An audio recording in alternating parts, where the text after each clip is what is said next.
This is Dalton Castle, the Ring of Honor World Champion. Behind me is music that they do not have the license to, but you are listening to the Potsy and Tino show.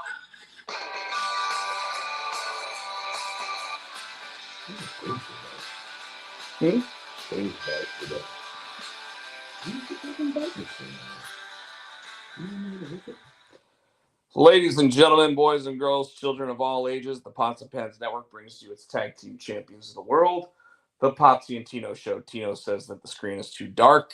You know, brightness button on there. You don't want to work that thing yet?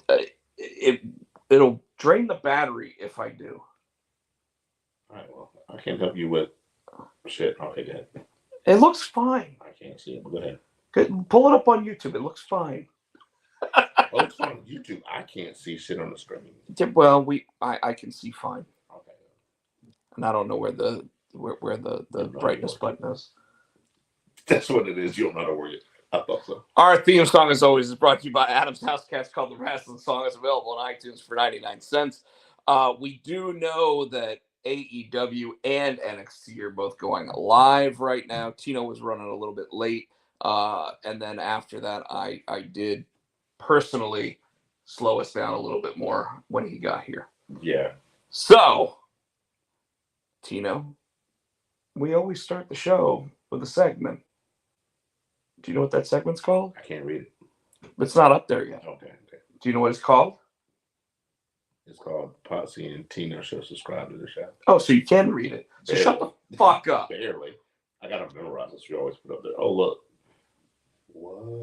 Oh, would you just say it? For fuck's sake, man. People, you don't want to go 4 hours tonight. Well, okay, let me explain something to you guys, and you guys know how he is. He went to Comic-Con this weekend, and he's got another story to tell. So that's going to be about an hour and a half of the show right there. So I'm going to go ahead and you do your What's Up With You, because I went to Hickory Saturday, had a good show. Well, I want to hear about it. I went to Hickory, had a good show. It wasn't anything exciting. I mean, we had a good turnout. I was surprised though, because there were some younger kids came out, and they were like, I thought they were going to start asking for like when these young kids come out there, you know how to play this song? I was like, play some Freebird. No, we're two acoustic guitars. They want us to put out these rap songs, and I'm like, I knew a little some, but then there's this one. They came up, and I'm like, oh, they're going to ask me for some damn rap shit. No, they came up asking for country, so I'm looking at them like, okay. They asked for country, so they wanted Darius Rucker. No, they want like Zach Brown, and and Chris Stapleton, and all right. Interesting. So we ended up having a good time. We then came back Sunday. Oh, Saturday on my way to Hickory, my uncle called and said that my mom had passed out. I'm like, are you fucking serious? So my grandmother is like 90, 91. And so her church does, they were doing a special service for, the seniors in the church who were 80 and over. So mom had gone down there to do it. And so they went to the restaurant, and they were sitting there, and my uncle was looking at my mom, and he's like, he could tell she didn't look right. And she said, I don't feel good. And all of a sudden she hit the floor. And they had to call the EMTs to come get her and everything. First off, she hadn't eaten all day. And I was like, and then she takes medicine. And so she took her medicine on an empty stomach, on top of not eating all day. And my mom, I know her, she doesn't drink water like she should. She should coffee and tea. Yes. I mean, this is my fifth bottle, but coffee and tea. So I'm sure she was dehydrated. So they did all the tests. So thought I was going to turn around and come back, but he's like, no. If anything happens, I'll let you know. So I ended up, she left the hospital at 8 o'clock. So I would have turned around and missed the show, but I would have. And called her the next day, and she didn't answer her phone. Yeah, she's in church. I'm like, really? She went to work. She went to preach. I'm like, all right, Mom. Every mom is like that, by the way. Like my mom. Oh, I have COVID. Mom, stay home. Oh, I got to go to work. Yeah. No, stay in the fucking bed. Oh, I feel fine. Well, that's because you got 4 shots. It doesn't matter. Stay the fuck home. Yeah. Like, I don't want to catch it. Yeah. From you. Oh, well, I gotta. Mom, you're 74. Mm-hmm. Stay home. Mine is 71. So yeah. Jesus. So as the older they get, me and my sister are like, she's just like, The she less doesn't tell us things. No, she doesn't tell us things, and it goes from, they're the adults and the parents, and then the older they get, then they turn into the kids, and you're like, do I have to come over there? so Take your medicine. so You shouldn't be eating that. so and I and try. her neighbors threaten to because they're her neighbors and the people in church have our phone number that we're going to call your kids. Don't call my kids. Like, don't call my mom. Don't call my kids. No. I promise I'll be good. Yep. Yep. Yeah. No, my mom's the same way. My like, dude, it's Dude, stop dealing with a toddler. it's I well see I don't know how that is obviously, but I mean like I've had my nephews, my nieces, and it's like dealing with them. Yes. So they don't know this. So folks, we didn't do our show last week, and we apologize. And the reason why is because what's up? I think. Oh, so Tuesday. Tuesday, you had a family emergency. Yes. So Nicole had to go to the hospital. Mm-hmm. All's good. Gas. Did I not tell you the whole thing? But you started to, but you didn't tell me what the outcome was. All right, so because you called me Tuesday. Yeah, so she comes home from work. Does she want you to tell this story? I don't care. She comes home from work. She comes home from work. I told everybody else anyway. She goes, "Why you have to tell me that story?" But she knows I'm gonna tell her anyway. So she came home from work and her stomach was bothering her. I'm like, "Well, what did you eat today?" I thought maybe it was indigestion or something. And it happened her the last time I heard this bad. She had to get a gallbladder taken out, but you ain't got your gallbladder no more. I'm like, all right, so could you be passing a stone? I don't know, because she was cramping, and then she was starting to, when she started like tearing up, I'm like, all right, let's go. But then she's like, and then we're going to the emergency room. So we get in the car. She's like, I don't want to spend all the money. Let's just go to urgent care. I'm like, no, we need to go to emergency room. No. So we go to urgent care. We get to urgent care, and they sign us in, and then she told me what's going on. Yeah, well, you probably should go to emergency room in case they need to do blood work and all this other stuff. I'm looking at her like, yeah. So we get in the car. She goes, I feel better now. I feel better. She don't want to spend the money. I feel better now. No, so she goes, I'm like, yeah, see. So we go, and we're checking her in the emergency room, and she's all, she's in pain. We sit down. We go to the triage, and she talks to them. She's still hurting. So obviously in an emergency room, you're waiting forever. So we're sitting there 30 minutes. She goes, I feel better. It's gone now. I'm looking at her. I'm like, you just don't want to spend the money. No, I'll tell you, I feel better. Now I have to say, before we left, because she was trying to settle her stomach, she drank two. Like she came home, had a glass with baking soda and water. She drank two of those, and then she drank some milk because that would normally make her bourbons. So we're sitting there. I'm like, we're 30 minutes in the emergency. She goes, and she didn't want to eat dinner before we left. She goes, I feel better. I'm like, I was pissed. I'm like, if you're damn lying to me and you don't feel better, you just want to spend this money when we go home, I won't hear it. You better suffer in peace. I don't want to hear it. So she was fine. When we got home, she's like, she's eating dinner. I'm looking at her. I'm like, that bitch had gas. Because that's what it was. She burped a little bit. And, I'm like, and before we leave, we were telling Matthew, I'm like, Matthew, all right, chill. I said, I'm going to take Mom to the emergency room. And I could tell I was like, Mom's probably full of shit. I was trying to make him feel better. She was full of shit. Your mama's probably full of shit. Right? And so we get home and she goes, yeah, I feel better. I think it was just gas. And I looked at Matthew and he looked at me and he just started laughing. I said, see, I told you, your mama's full of shit. And she's like, shut up. So it was cool. I would have said the same shit. I'm like, see, I told you your mama's full of shit. She's full of shit. Whew. Well, I'm glad to hear she's okay. And so then we were going to do it Thursday. I was cool doing it Thursday, but then you couldn't do it. Well, I could, and I even said we could have done the show Thursday, but I was prepping for Fayetteville Comic-Con because I even left work early on Friday so that I could go to Fayetteville, because Friday night they were doing this thing where they were at a cupcake shop, but they had tables set up for artists and everything else. And the really cool thing about the cupcake shop is that it had local artists' artwork all over the wall. Fayetteville, yeah. So Fayetteville Comic-Con was this past weekend. But I mean, even before that, like we did last week we did the Angus Barnes annual Walk for Hope. How'd that go? I know you were training for that. No, I was not training for for it. On the treadmill, training, getting ready. Well, I set the thing on like the highest incline so that I could sit there and watch. And I'll tell you what, it probably did, but it didn't matter. Like I didn't go drinking the night before. I drank a lot of water. I cramped up. So folks, explain it to them. Yeah. The hill that this thing is on, you walk out and it goes down at probably a 45-degree decline, and then immediately it's like a valley, and then you got to goes right back up. It literally, the way down and the way back. So when you hear the old story of I used to have to walk to school uphill both ways, this fucking hill literally is the only hill I've ever seen that is both ways uphill. Yeah. Okay? He's not exaggerating because it goes down, it's kind of like a valley, and then you got to go right back up. But I mean, it is a steep son of a bitch, too. So I made it down the first cliff. I made it up the first one. And then it actually has like a divot and then goes up again.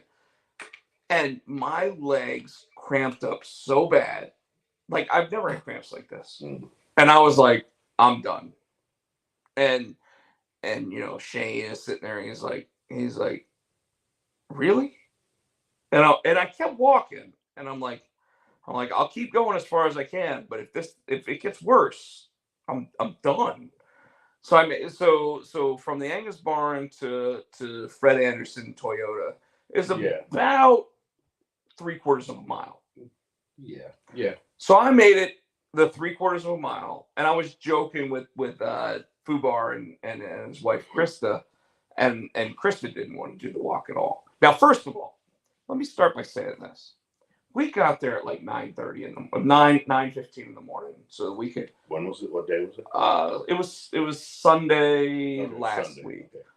So I'm sitting there and I'm like, all right, I didn't go drinking. I drank a ton of water. Shouldn't have cramping problems, but I'm still like, let me see if anybody's got packets of yellow mustard, because I don't know if you've heard, but if you actually eat yellow mustard, it immediately makes cramps go away.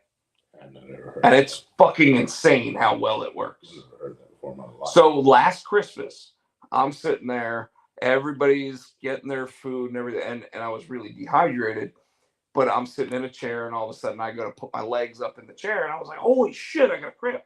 And somebody's like, go take some yellow mustard. So I put yellow mustard in a spoon, ate it. 30 seconds later, it was gone. And I'm not playing. It wasn't not just gone, but you know, we're at that age where like when you cramp, like 2 days later, it still hurts. Sore, yeah. Gone. Okay. So we're walking, and I'm like, oh shit, oh this is bad. It's not a cramp where you're like, okay, let me just keep walking and it'll go away. Fuck that. This thing is like, it's getting worse every time I take a step, kind of thing. This woman walking up, she goes, hey, the guys at the medical tent said that if you take yellow mustard in it, and I'm like, I know, but nobody has yellow mustard. And she's like, well, the medical tent, I'm not walking back so I can walk that way again. Like, if I walk back, I'm done, you know, whatever. So I'm joking, whatever. So I make it up to the top, which is where Fred Anderson Toyota is.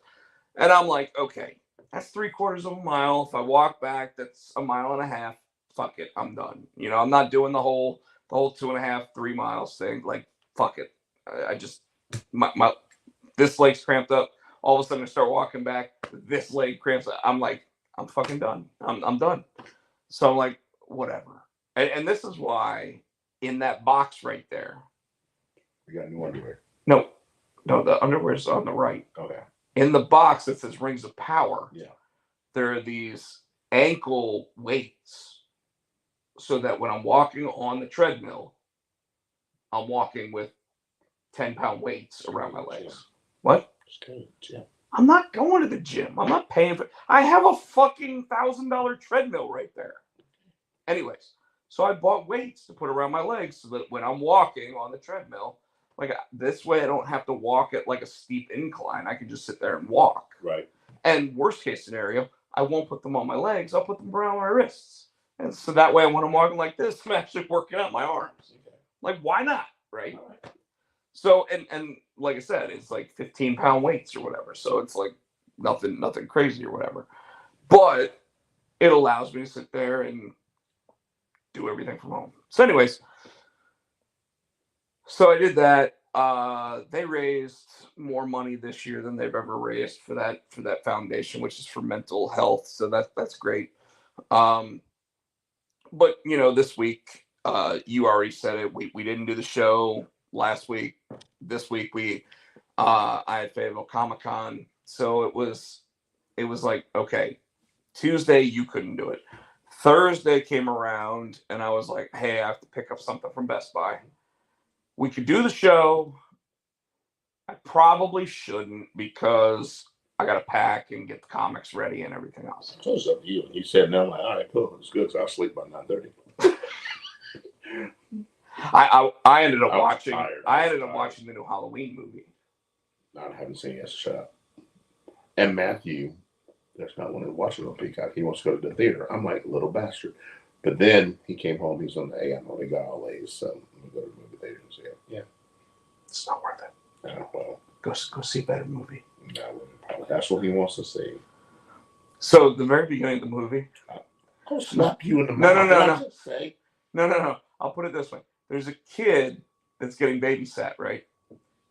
And he just wants to watch horror movies. So the babysitter's like, yeah, we'll watch horror movies. And that's all I'll say about it. Okay. Except the kid sits there and says something like, Michael Myers doesn't kill the kids. He only kills the babysitters. And that's where I'll leave it. Anyway. The movie's really not worth seeing in the theater. I'm glad I didn't. My buddy Jeremy's glad he didn't. He runs a movie theater. Okay? He used my Peacock to watch it. But so Fayetteville Comic-Con, dude. So much happened. Yeah. Okay. So the first night we were drawing on. And did what's his name ride with you, or did he meet you there? So Mark rode with me. Okay. So Mark, who's been on our show for the Chris Callahan tribute show. Did you stay the night? Or did you drive and come back? No. We stayed the night. Cool. They covered my hotel. Nice. So I won't say that too loud, so I don't upset other people that might have gone to the show. But and I got to go to a good hotel this time. Oh, cool. So Mark, my buddy from high school went with me, and all weekend he's like Potsy. So I'm so glad we get to do this, man. I don't ever get to hang out with the boys and do all that, and it's like I'm sitting there going, about like the end of the day Saturday, he's just gonna be bored, like because when you're at Comic-Con, it's like you sit at the table. Like, especially when you're there as like one of the people trying to sell stuff, you sit at the table or you go talk to your friends, but everybody's the same people every time but this is his first time. But this is his very first Comic-Con. But Fayetteville's not a big Comic-Con. And everybody I've talked to like since has been like, it was really cool that it was like the size it was because we got to talk to people. We got to go around. We got, so it ended up being really cool. But the first day we're sitting there drinking the whole day. And then it's like, okay, now it's time to go out. Right. So we get into town Friday night. We set up the table. We go to the cupcake thing and we're drinking at the thing. And and they had karaoke across the street from it. So I was like, fuck yeah, let's go sing karaoke. So I go sing karaoke. No one else wants to sing karaoke. But dude, I went out. I bought 2 shots. I think it was like Maker's Mark and Knob Creek, so it wasn't cheap liquor. And 3 beers, and it was $22. Damn. And I was like, well, let's stay here all night. Yeah. Like that's cheap. That's cheap. Because I bought this guy a beer. I bought that guy a beer and a shot. I bought me a beer. holy shit, this is cheap. That sounds fun. Yeah, so we did that. We hung out there. We talked with a bunch of different writers and artists and everything else. So might have some stuff coming up for you know the new Immortal book. You know, maybe a different artist actually working on a cover, something like that. Nothing I can announce yet. So, but then the first day of the show, Saturday, after everything's set up, we're sitting there at the show, and remember the really hot honey, the ghost pepper honey that I bought. Okay, so they're there again, and I bought 2 new things of honey, not hot. I'm not doing that shit again. No, not hot honey this time.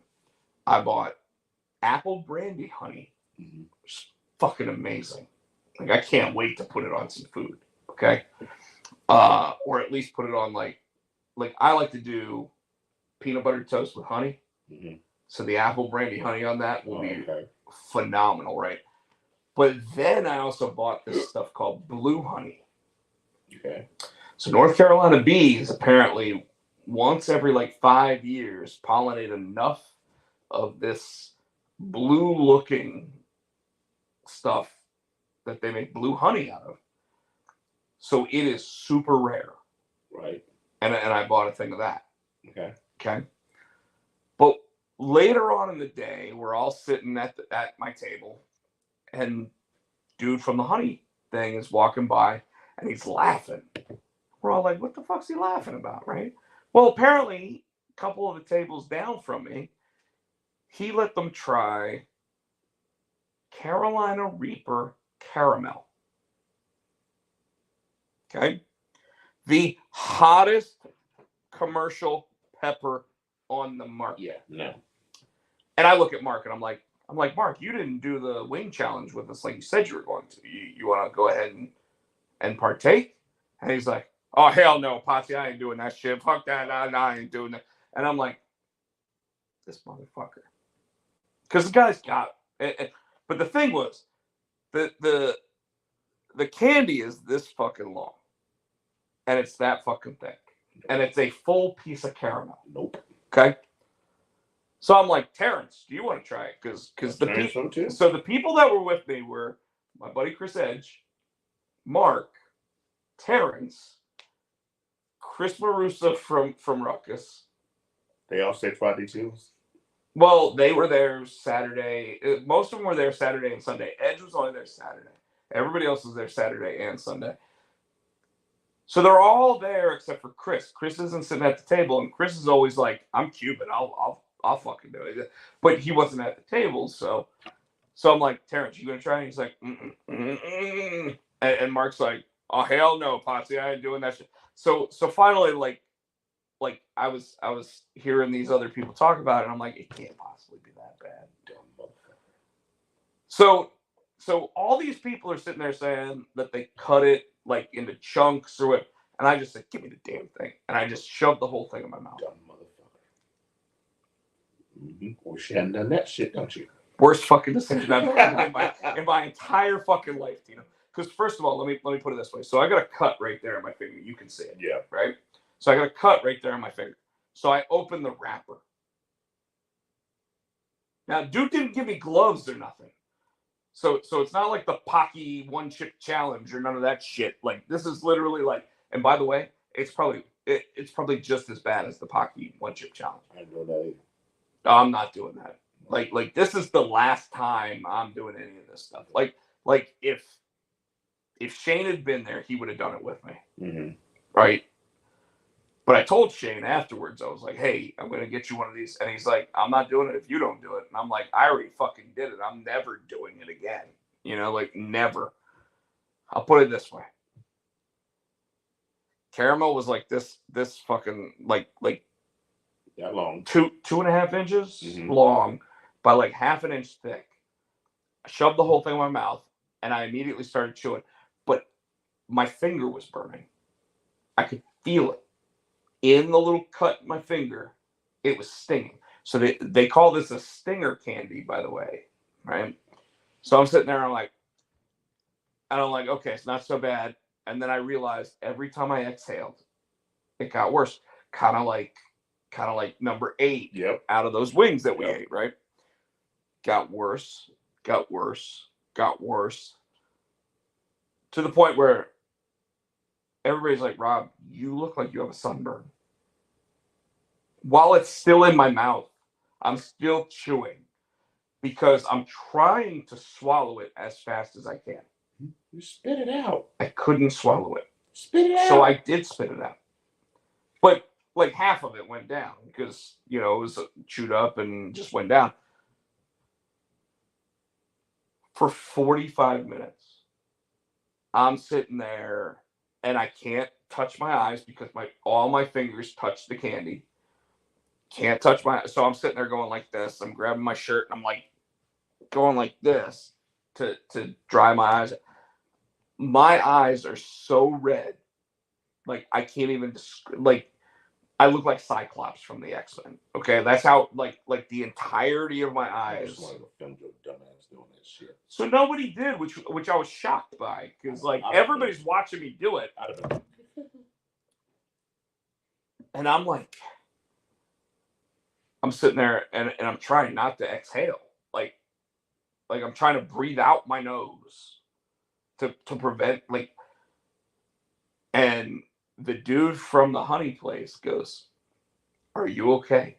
Because apparently this can put people into like convulsions and like, and I'm like, I'm sitting here and I'm not shaking or anything like that because I got a story about that too, where somebody else ate these sushi rolls that like there were 10 sushi rolls and each, so 1 through 10, one starts out with like cayenne pepper, then all of a sudden the second one has cayenne pepper, and then the third one has cayenne pepper, and it just keeps getting worse, right? He made it through 8 of them. He didn't make it through all 10, but by number 8, he's shaking, right?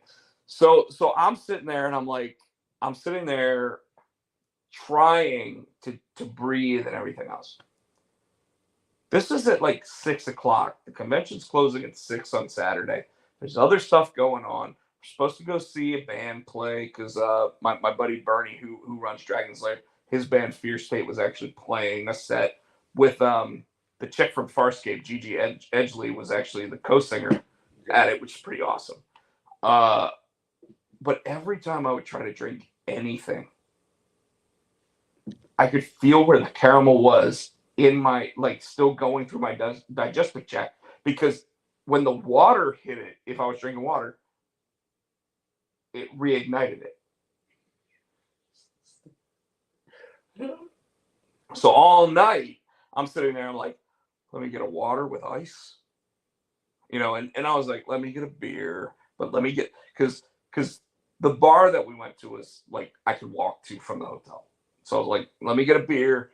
And then when I was drinking the first beer and it still burned, I was like, okay, let me get water. Let me get water. Let me get water. So I only had one beer at the place, but never again. I'll never do it again. But by the way, I'm going to tell you, like I'm impressed I did it to begin with. You're a dumbass. No, it's because like I was like, fuck it, let's do this. Whatever. No. You only live once, right? No. So speaking of you only live once, and you might as well get shit done. Yeah, how did that come about? What you're about to tell? How did that even come about? Yeah. So you see what's in that cup right there, right? Yeah. How did that come about? No, that's what I'm saying. So all right, folks. I've wanted to do this for a long time. Big Phil. Big Phil wanted me to be his pro wrestling manager, and he was making a comeback, and then all of a sudden the pandemic hit, and he decided, all right, fuck it, I'm done. Like this is a sign I probably shouldn't do this. Okay, cool. And when I say Big Phil was 360, like 6'2", 360. I mean, he was Bubba Ray Dudley, like at Bubba Ray Dudley's like peak weight, right? Because Bubba Ray Dudley now, or Bully Ray, is like 260 now. Like he's slim compared to what he Old was. shit too, because he was on Impact the other day. Another match with He won their damn gauntlet thing. Yeah. So the last time Fayetteville Comic Con came around, and I think I told everybody this, that I met the referee from Next Level Wrestling, and his name's Sean Pittman, and super cool dude. He walks up, and I noticed that he's wearing like a Mick Foley t-shirt, but he's got a referee jersey draped over his arm, and I'm like, dude, where did you get that referee jersey? And he's like, well, I'm the referee for the wrestling. And I'm like, no shit. And he's like, yeah. You know, I just got done. I'm finally getting around to walk around the convention. This is like the last day, last hour of the show. Like, yeah, I did. Yeah.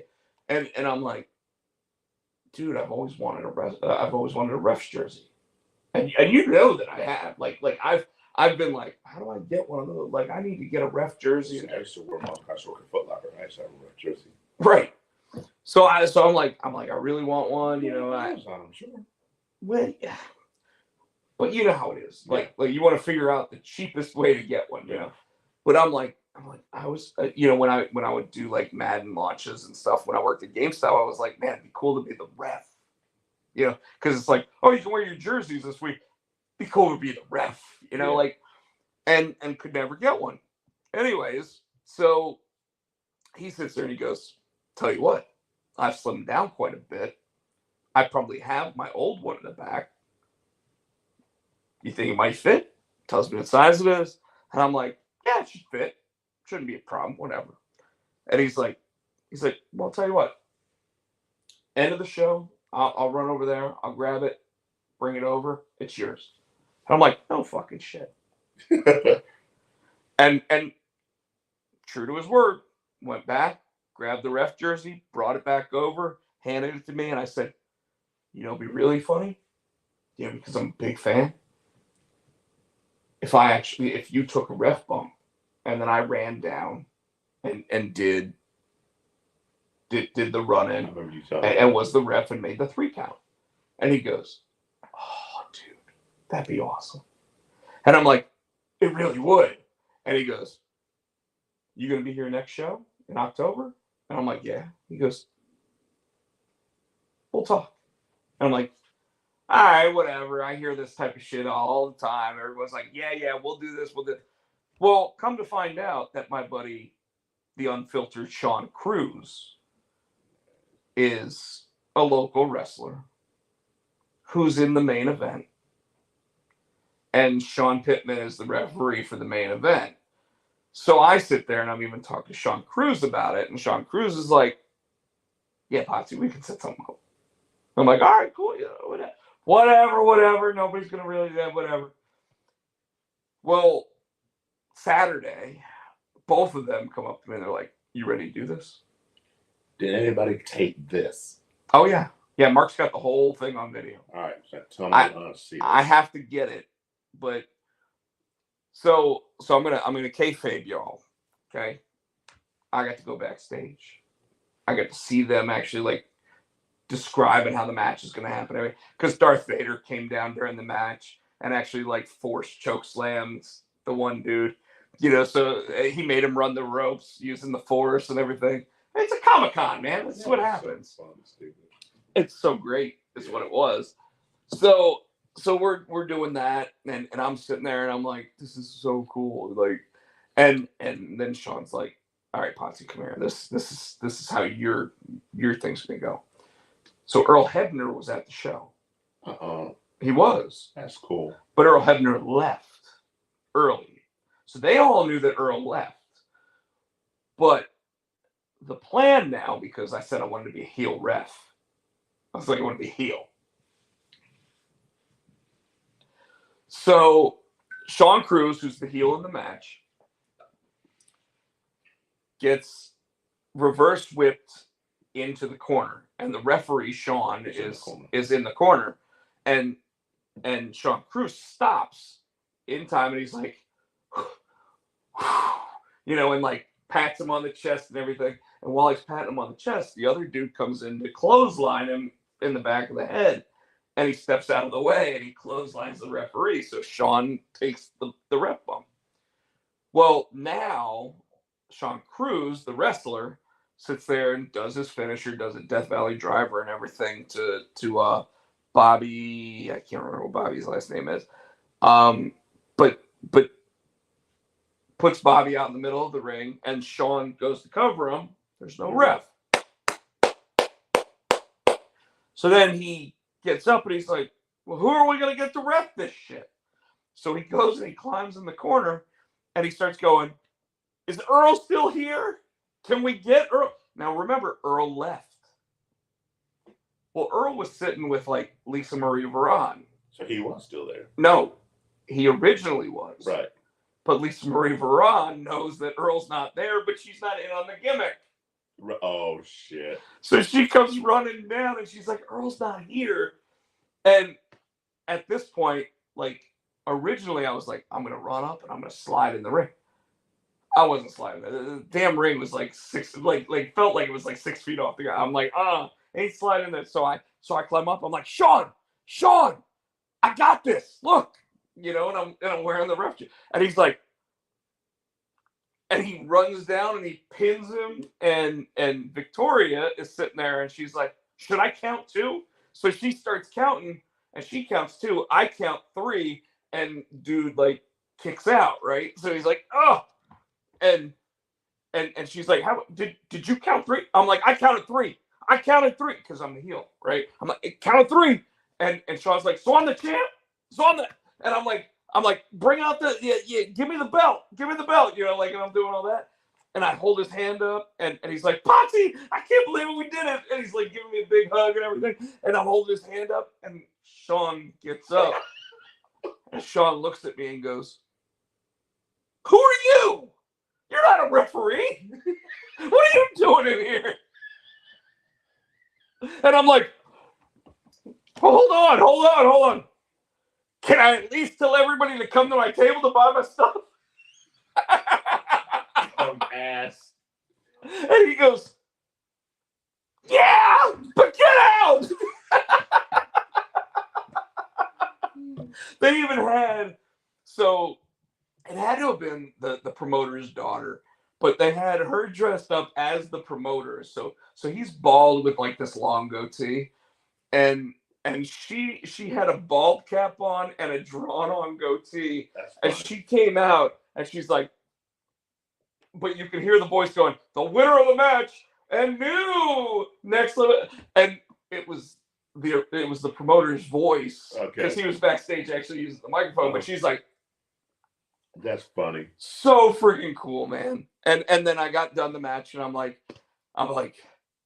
whew. I was blowed up. I was getting in the ring and everything, like dropping the 3, blowed up. And Victoria had no idea. She was not in on the gimmick, so I went over to her table afterwards, and we're just sitting there talking about it. She's like, "Oh my God, did I mess it up?" I'm like, "No, you made it even better." Now you give us a spot. I should have. But interestingly enough, Tino. Oh God, who'd you get? No, I didn't get any podcast spots, but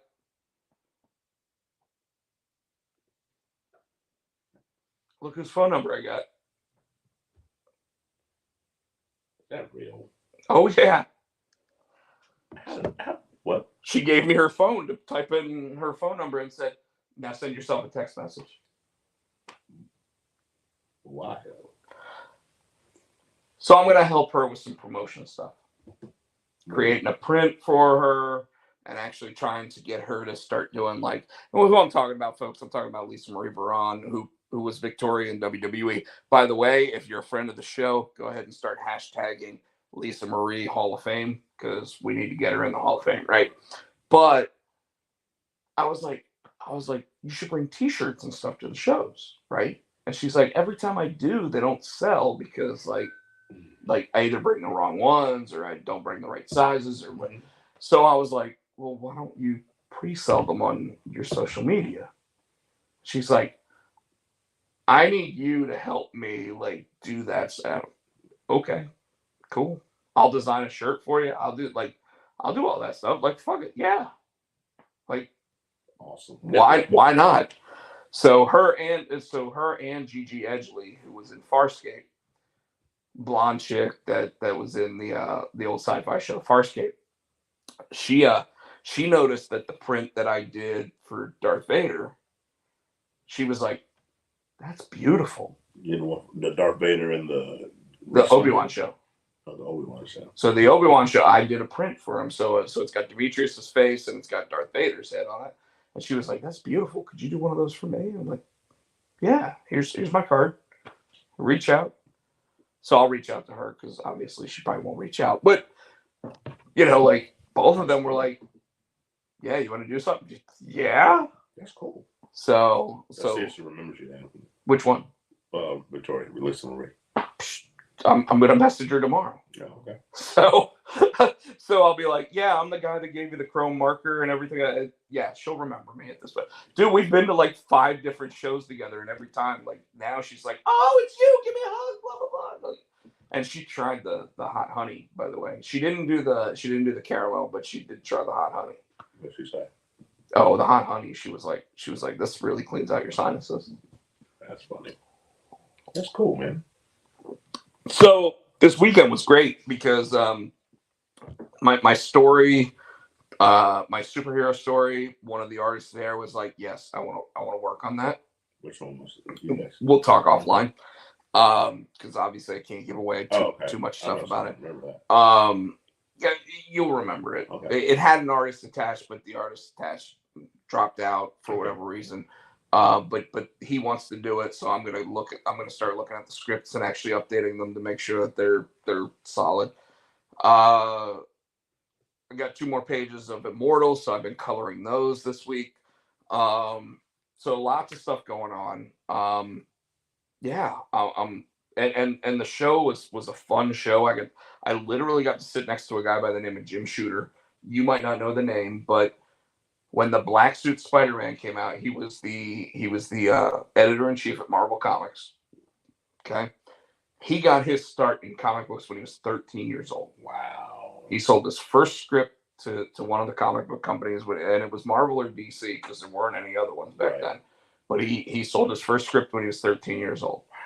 Funny story about that. So I'm sitting there talking to him, and he goes, "Yeah, I've even started doing some sketches and stuff."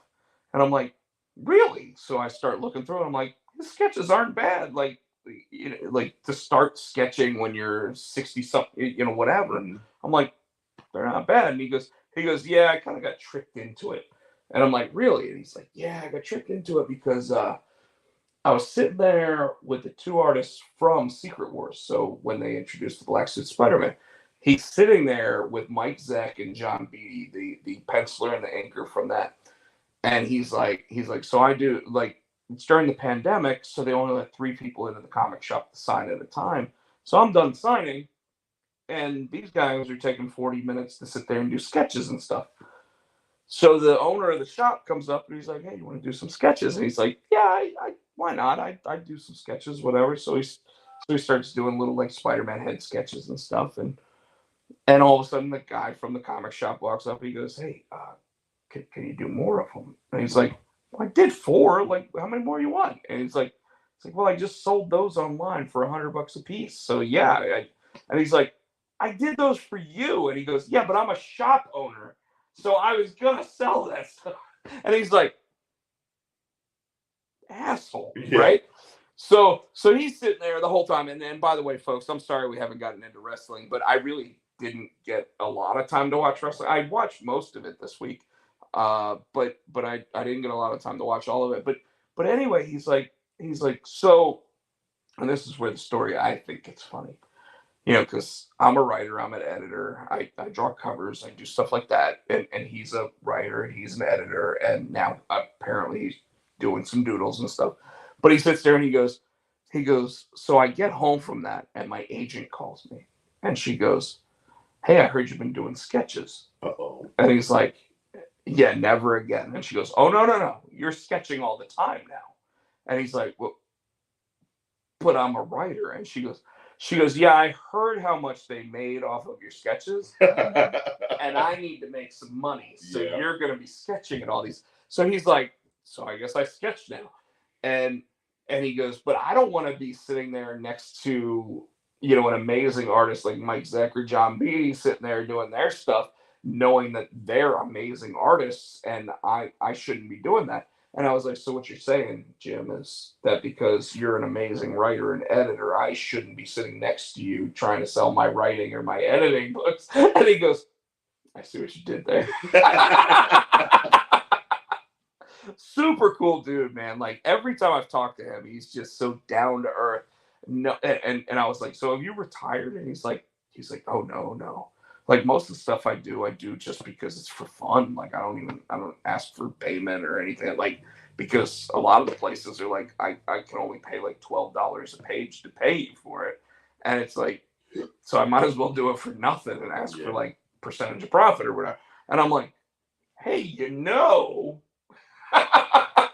But during the pandemic, I did a panel with him, like a digital panel, and during that, I was like, "Hey, I'll get some comics out to you." Well, I never got the comics out to him, so I made sure to give him some comics at this show. I was like, "Here you go."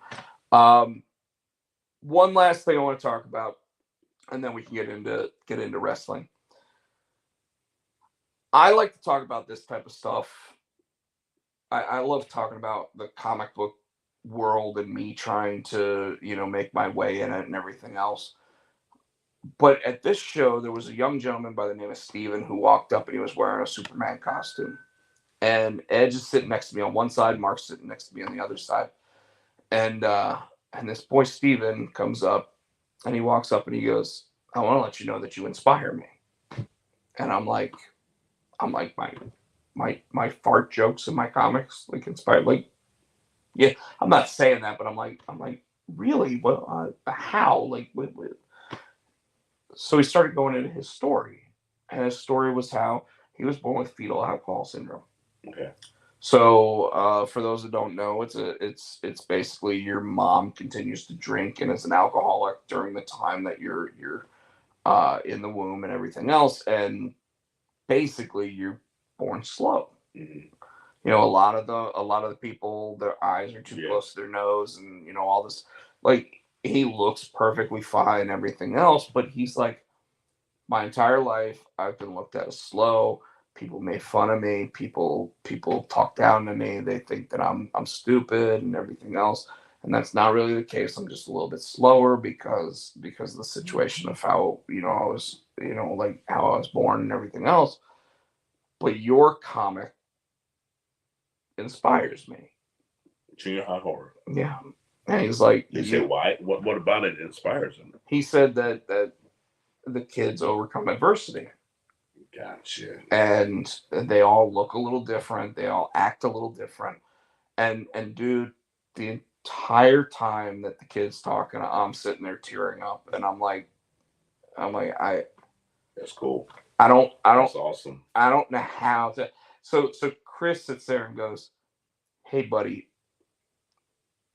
anything that you want at the table, go ahead and whatever you want, it's yours. Chris said just giving away your shit. Well, he's like, I'll buy it for you. And I'm like, Chris, you don't have to buy it, because I'll just, like, this is one of those stories where I'm going to give him something.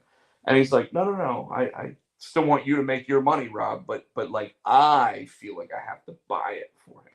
And I'm like, well, all I want, can we get a picture? Can we, like, and he's like, yeah. So and I stood up next to him, took a picture, gave him my business card, and he told me that he's actually writing a story about his life. Like a comic or actual book? He's trying to write a book. Nice. And I was like, well, we don't normally publish books, but I'll tell you what. When it's ready to be read and you want someone to proofread it or anything else, send it to me. I'll read it. I'll give you true and honest feedback. I'll help you any step of the way that I can. And so he took my card, and hopefully he'll reach out. But that's awesome, dude. you know, like a lot of times I go to these shows and somebody walks up and they've got like loose leaf paper drawings of like, this is my comic that I'm thinking about coming out with, and it's like, you know, and some of them are slow, some of them obviously have learning disabilities of one sort or another. I've told you, I think when it comes to reading novels, I have a learning disability. Like I don't know of any diagnosis for it or anything else, but I don't like reading novels. It hurts me to sit there, pick up a book, and think, okay, I'm going to take hours upon hours to sit here and read all of these words on this page. Like my brain just doesn't want to do it, right? But I was like, I told him, I was like, as soon as you're ready, you send it to me, let me look at it, you know, and I'll help you any way that I can to help you get this out there. Because I mean, like, it's like he said he was inspired by me. I'm more inspired by somebody that sits there and says something like that. So it, I mean, like, I'm not getting choked up or anything right now because I'm you know, more down to earth about it today. But I mean, like, while he's sitting there saying it, I got tears in my eyes. I'm saying, and this is before the caramel, by the way. I hadn't had the caramel yet because otherwise yeah, you've been going. The wet works would have been happening. But I mean, I've only heard that a couple times, and every time I hear it, though, it's like, this is why I do this. Like, yeah, I want to have like a cool action comic book that like doesn't need to inspire people to you know, because I mean, like, I don't want people cutting off people's heads and shit because that's what happens in Immortal. But you know, like, There was I was going. I think it was. I was out and about, and I think I got on a doctor's appointment, but I had on my, uh, Matthew Haley got me the comic T-shirts. Ow, damn it! And I had on the one of my comic T-shirts, and I would stop to get gas, and I'd gone inside, and he was like, "Oh, I like your T-shirt." I'm like, "Yeah." And he's talking about how he loves comics. I'm like, "Hey," I said, "You?" I said, "My buddy got his own comic. You know, it was Jr." He's like, "What? What?" And he's like, "No." I pulled it up and showed him. I love that. I love those. He has copies of your comic book. He's like, no, oh, I guess he didn't know. And he didn't remember. I said, Junior High Horrors. It didn't click till I was like, I'd gone on. I couldn't get to Facebook because his thing wasn't coming up. So I put it in Google and hit images. And he's like, I have that. He has them all. He has them all. And so I was like, that's just, and for me, that's just cool for me to know that this dude, and I'm like, yeah, he's your friend at that. I'm like, yeah. He thought that was so cool. So, Jim Shooter sitting right next to me, right? This guy has like a 60-year career in comics, kind of thing. Like, he is like one of the grandfathers of comics, kind of. And I sit there, and at the end of the show, I'm like, Jim, you know, like, I've been sitting next to you all week, and I haven't had a chance to come over and talk to you because, like, you've been busy or I've been busy. And, you know, like every time I talk to you, it's just inspirational, makes me want to do all that, you know, like, makes me really want to get this, like, over, you know, in my career. And he's like, well, I've heard you're like a staple here. Like, you're one of the guys. And I'm like, what? Like, what? You know, and he's like, yeah, I heard like you helped put the show on, you helped do like some of the side stuff. And I'm like, I mean, I guess I do, but like, you know, isn't that what you're supposed to do for like your local shows? Like, help them out, like wherever you get. And he's like, people don't do that. Like what you're doing actually is like that's cool. That's awesome. And it's funny because, you know, I interviewed the guy that was Darth Vader on stage at the show. I talked to him. I did all that. I gave out the Kibby Award again, and we've talked about the Kibby Award a little bit. I'll say it again real quick for the show. Our friend of the show, Charles Kibby, who was like a volunteer at all of these major shows, at least in the North Carolina, South Carolina, and Virginia area. Oh yeah, we got somebody in there. Chris Barrett. What's up, Barrett? Where all my freaks at? Sorry, Chris Barrett. We hadn't even really been looking at the chat or anything, so thanks for joining. Like Charles Kibbe passed away in December of 2020, so almost 2 years now.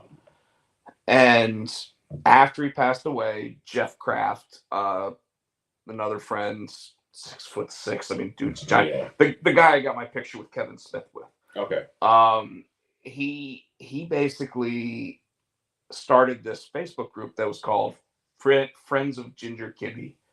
And it was basically so that everybody could sit there and just post like nice things about Kibbe and everything else. And the first thing I posted was for all the volunteering and everything else that Kibbe did with Comic-Cons, horror conventions, tattoo conventions, and everything else, that like, is there any way that like the conventions could start giving out an award for him, and make it to the best volunteer of the show, similar to the Warrior Award in WWE, where it's to someone from behind the scenes, or it's supposed to be behind the scenes thing, but they've given it to kids and stuff like that, like all different people.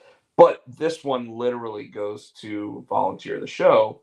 And I got to do the artwork for the last one. Well, this one was done by Chris McJunkin, who is I think he's a South Carolina artist, but I mean he's a very good artist in the area.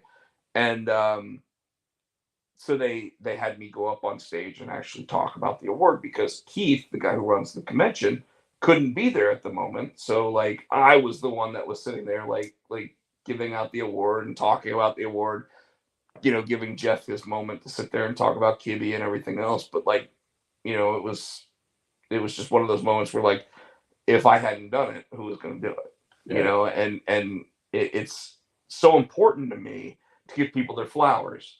I would rather give them while they're here, but that Kibbe is looking down, and he's seeing somebody who helped out during the convention.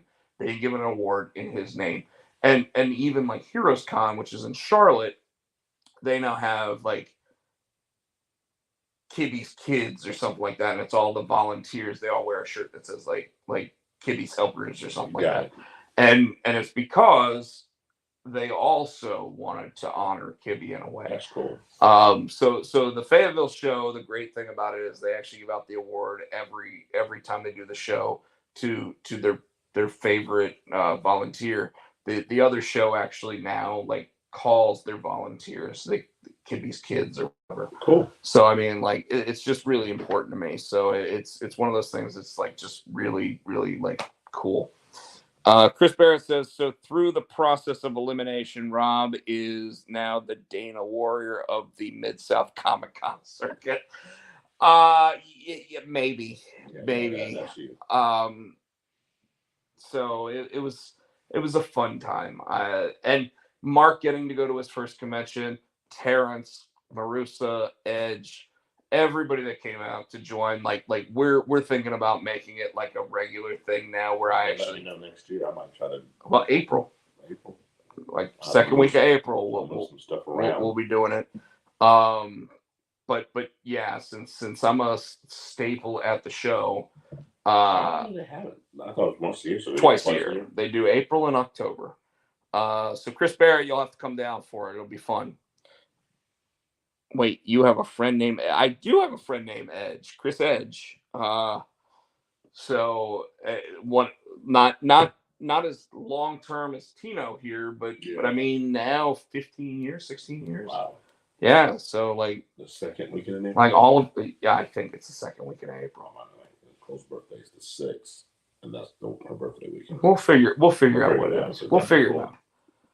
Well, she might want a girls' weekend for her birthday, so. We're gonna have to bring Matthew. Just gotta get a hotel. We'll see. So, with that said, folks, you want to run through some wrestling? Yeah, it's not a whole lot. Like I said, we'll run through some wrestling, folks. I'm with you. I don't really. It all ran together. There's only bits and pieces that I don't want to talk about. Most importantly, SmackDown. Well, the pay-per-view when my boy came that way. We can start with SmackDown. What pay-per-view? We didn't. We didn't talk. So go ahead. We'll go ahead and just we'll even leave this up with what's up with you. Go ahead and talk about Bray Wyatt's return. Dude, it was awesome. And the way they did it. So you went through, at the beginning of the show, they had, while they were introducing the first match, they had the White Rabbit hop up to like the purple X because it was Extreme Rules. And he went down in the X. And then that was it. So, and then they went through the whole show. And you're like, well, fuck, what was that about? Well, but hold on. That was the same thing that was on the QR code on Triple H's microphone on Friday night. So Saturday was the I didn't notice. I didn't see the QR code thing on his microphone that Friday. Wasn't paying attention to it. So what got me was Saturday was him, the rabbit going to the thing. I'm like, so I'm waiting because I've been waiting for Bray Wyatt to fucking come back. And so the QR code Friday night when he held up the microphone. If you looked at that, if you went to the website with that thing, it just kept going, let me in, let me in, let me in. That's what I read later, yeah. Yeah. So, but it was like an old school cartoon of like a wolf or something. I just kept going, let me in, let me in, let me in, let me in. It was kind of creepy, but that's why I sent you the message and said, well, I guess we know that it's Bray Wyatt. Yeah, okay. And so they went to the pay-per-view was good, and they had the match. The last match was Seth and Riddle. Riddle's walking away with his arm raised. They did the little stamp at the bottom, the little the NXT stamp. Or it was. I know, but it was the NXT stamp because you know that something's gonna happen as soon as that little we're going off the air. A little copyright in the year, and all of a sudden the lights went out. We're like, and what made it cool was that the announcers were playing along. Are we still on the air? Are we still on the air? Michael, are we still on the air? Yeah. And then they started the weird music. And then they started, I'm good. And then they started showing in the crowd, what the fuck is spotlight in the crowd? And it dawned on me there's the witch, there's the rabbit, there's Huskis. Did you notice the mask that the witch was wearing? Mm-mm. So you remember, and it was a throwback. You remember when, I want to say Luke Harper, but that's not his real name. Brody Lee. Remember the mask he wore when he's part of the Wyatt family? Mm. That was the mask that was under the veil. Oh, wow. Yeah, so you had to look close. But they started showing all the different... And then they showed the Fiend in the audience, which threw me the fuck off. And then all of a sudden, everything went dark, and then they did the whole... Started playing the Firefly Funhouse, all like it was all warped and all that. Yeah. And then it went on. Then there's the lantern, and then there was Bray. And I was like, well, they did the door. Yeah. And he kicked the door open and walked up. Sticking his nose down. Like, what are you? And so it was cool. And he said, when he said, it's like, I'm here. And he blew it out, and then that was the end of the show. I think he said, we're here. Or something, yeah. Yeah. So I'm looking for him on Raw. Well, did you notice that they put up a graphic that said the return of Bray Wyatt up next? Yeah, and then it showed the fucking thing from the night before. And then even on Friday, the return of Bray Wyatt up next. Friday, or was it this week? He came back. Okay. Because remember, it's 2 weeks since we've done a show, but they did the same shit where it was like up next. So I'm like, I'm so pissed. And then there was nothing. Chris Barrett, just so you know, you can't fly into Fayetteville, but you can fly into Raleigh, and Raleigh's only about 40 minutes from Fayetteville. 90, I thought. No, we're 90 from here. Okay. So it's about 40 minutes from Raleigh. Well, actually, I guess from the airport, yeah, it's about an hour. Let's say an hour from there. But yeah, you can definitely get to the show. I really like the Comics Corps people to actually want to come to that show. It's a small show, but it's a fun show. So it'd be nice to try to get everybody there. Terrence and CJ were actually doing their hip hop and comics podcast, and Earl Hebner actually wanted them to interview him. So cool. I don't know if they actually got to interview Earl or not, but they did interview some of the wrestlers that were backstage and everything. So that was kind of cool. That's nice. So we started getting some new gimmicks in or not gimmicks, but feuds in WWE. Like after Extreme Rules, it looks like the Riddle Seth Rollins feud is over. Although Seth kind of made it sound like he still wants Riddle again. Yeah, and then last night they were going for he went for the U.S. strap, which I was confused. I thought it was done. I think now they're going to push. Now Ali's going to be.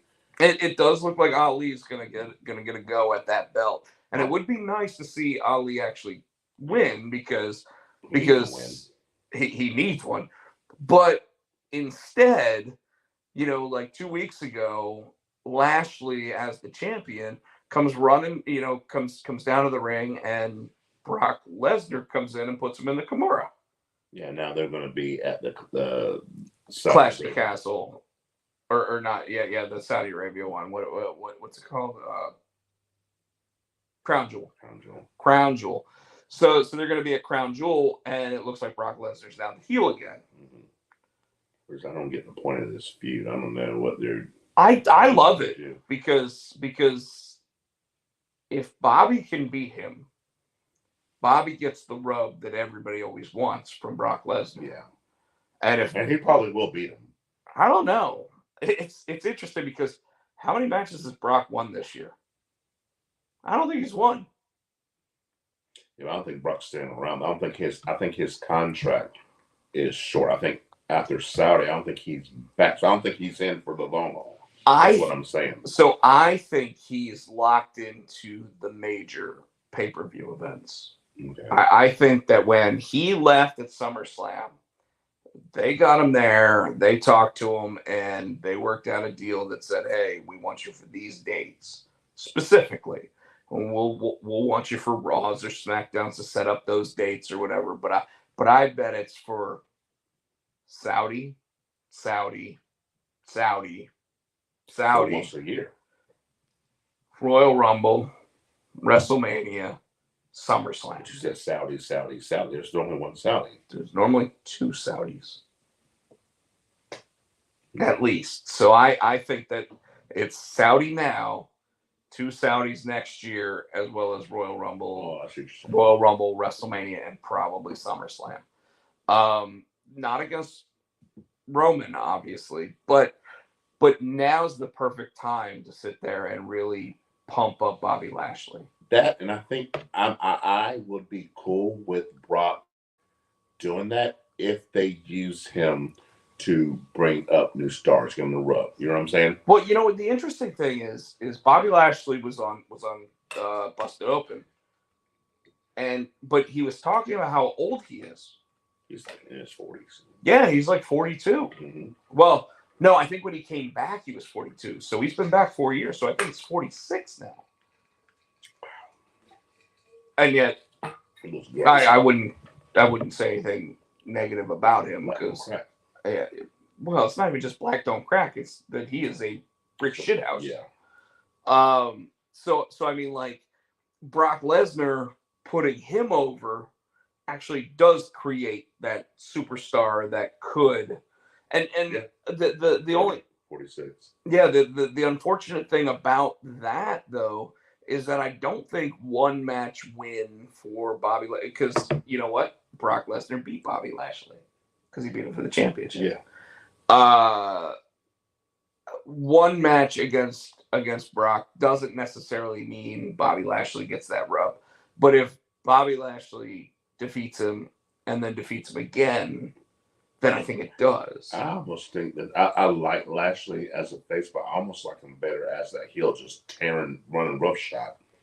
It would have been better. So he actually has said that he'd really like to bring back the Hurt business as a full stable one more time. I almost thought they were going to do it last night. We'll get to it when they were doing the pull apart. You notice the two guys that were there.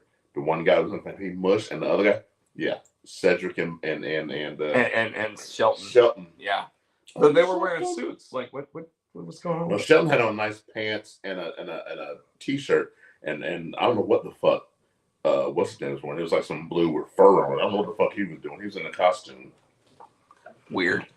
But see, that's just it. Is that like they're talking about R-Truth and Shelton becoming a tag team now. They tagged on main event. They've been tagging on main event. Yeah. But that's probably because if I had to guess, Triple H is already thinking, I liked 205 Live. Right? Mm-hmm. So if he liked 205 Live, he's probably trying to figure out a way to actually relaunch the Cruiserweight division as its own thing. And give them their own Peacock show and everything. Yeah.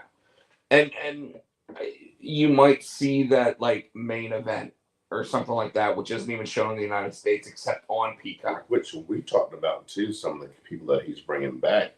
If he's going to bring back a 205 Live, some of those guys that he's bringing back, I think, are light enough to be on 205. Sure. Or take some of the smaller guys that are in NXT who they kind of build up, put them on 205 and bring some people into NXT.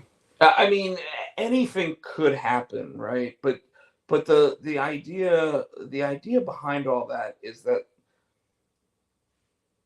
they need people watching that side of Peacock, and they don't need it as much now. Like their agreement with Peacock probably says we need to do this many premium live events, right?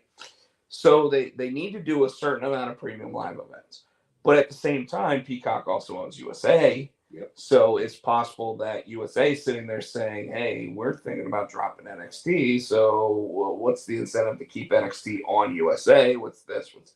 And I don't know. Obviously, I'm just gaggling like a goose. But there is the possibility that that's the case. Why would they give it NXT? So like tonight's going to be a prime example of that, of why they shouldn't. Because right now, every so often, AEW is going to be on Tuesday nights. Mm-hmm. So it'll be really interesting because AEW packed their show. They have Dalton Castle versus Chris Jericho for the ROH World Title, and they have Moxley versus Hangman Page for the AEW title. So like they packed their show to try to basically go, we're gonna dog NXT. I think they're trying to build up a spot on Tuesdays because it came out today, and you don't. When I send you stuff, sometimes you can't read it because you're not subscribed to it. Yeah, I don't subscribe to any of that shit. So just send me the text that says what it is. No, it's a smart news. There's nothing you need to subscribe to, But just send me the text that says, did you hear this or this? 2023, Tony Khan's going to have ROH is getting its own show. Well, yeah, he said that today. Yeah, that's the one thing. So I'm wondering if they're priming. But he said that on Busted Open. I don't listen to Busted Open. I'm not Busted Open Mark. For as much as you talk about it, they ought to be sponsoring. They should sponsor our shit. Mark Henry gave me a hug. That's what I got from it. Anyway, but I don't know. I think Brock is the genetic freak that Scott Steiner wishes he could be. Lashley is a super stud who looks better now than he did 15 years ago. Bobby Lashley looks exactly the same as he did 15 years ago. Like that dude has not changed at all in terms of body shape or structure. Or age. It's like he doesn't age. Well, you said black don't crack. Don't crack. That's right. I mean, that's why I look the way that I do. And LA Knight's back. Kind of disappointed me that he's a heel because I thought he was going to be a face. Well, he was totally babyface for the match. Yes. And then after the match, he's like, yeah. He's like, I don't need none of y'all. I don't need none of y'all. I was like, oh, shit. LA Knight putting everybody on notice. Yeah. But I'm down for it. And I was like,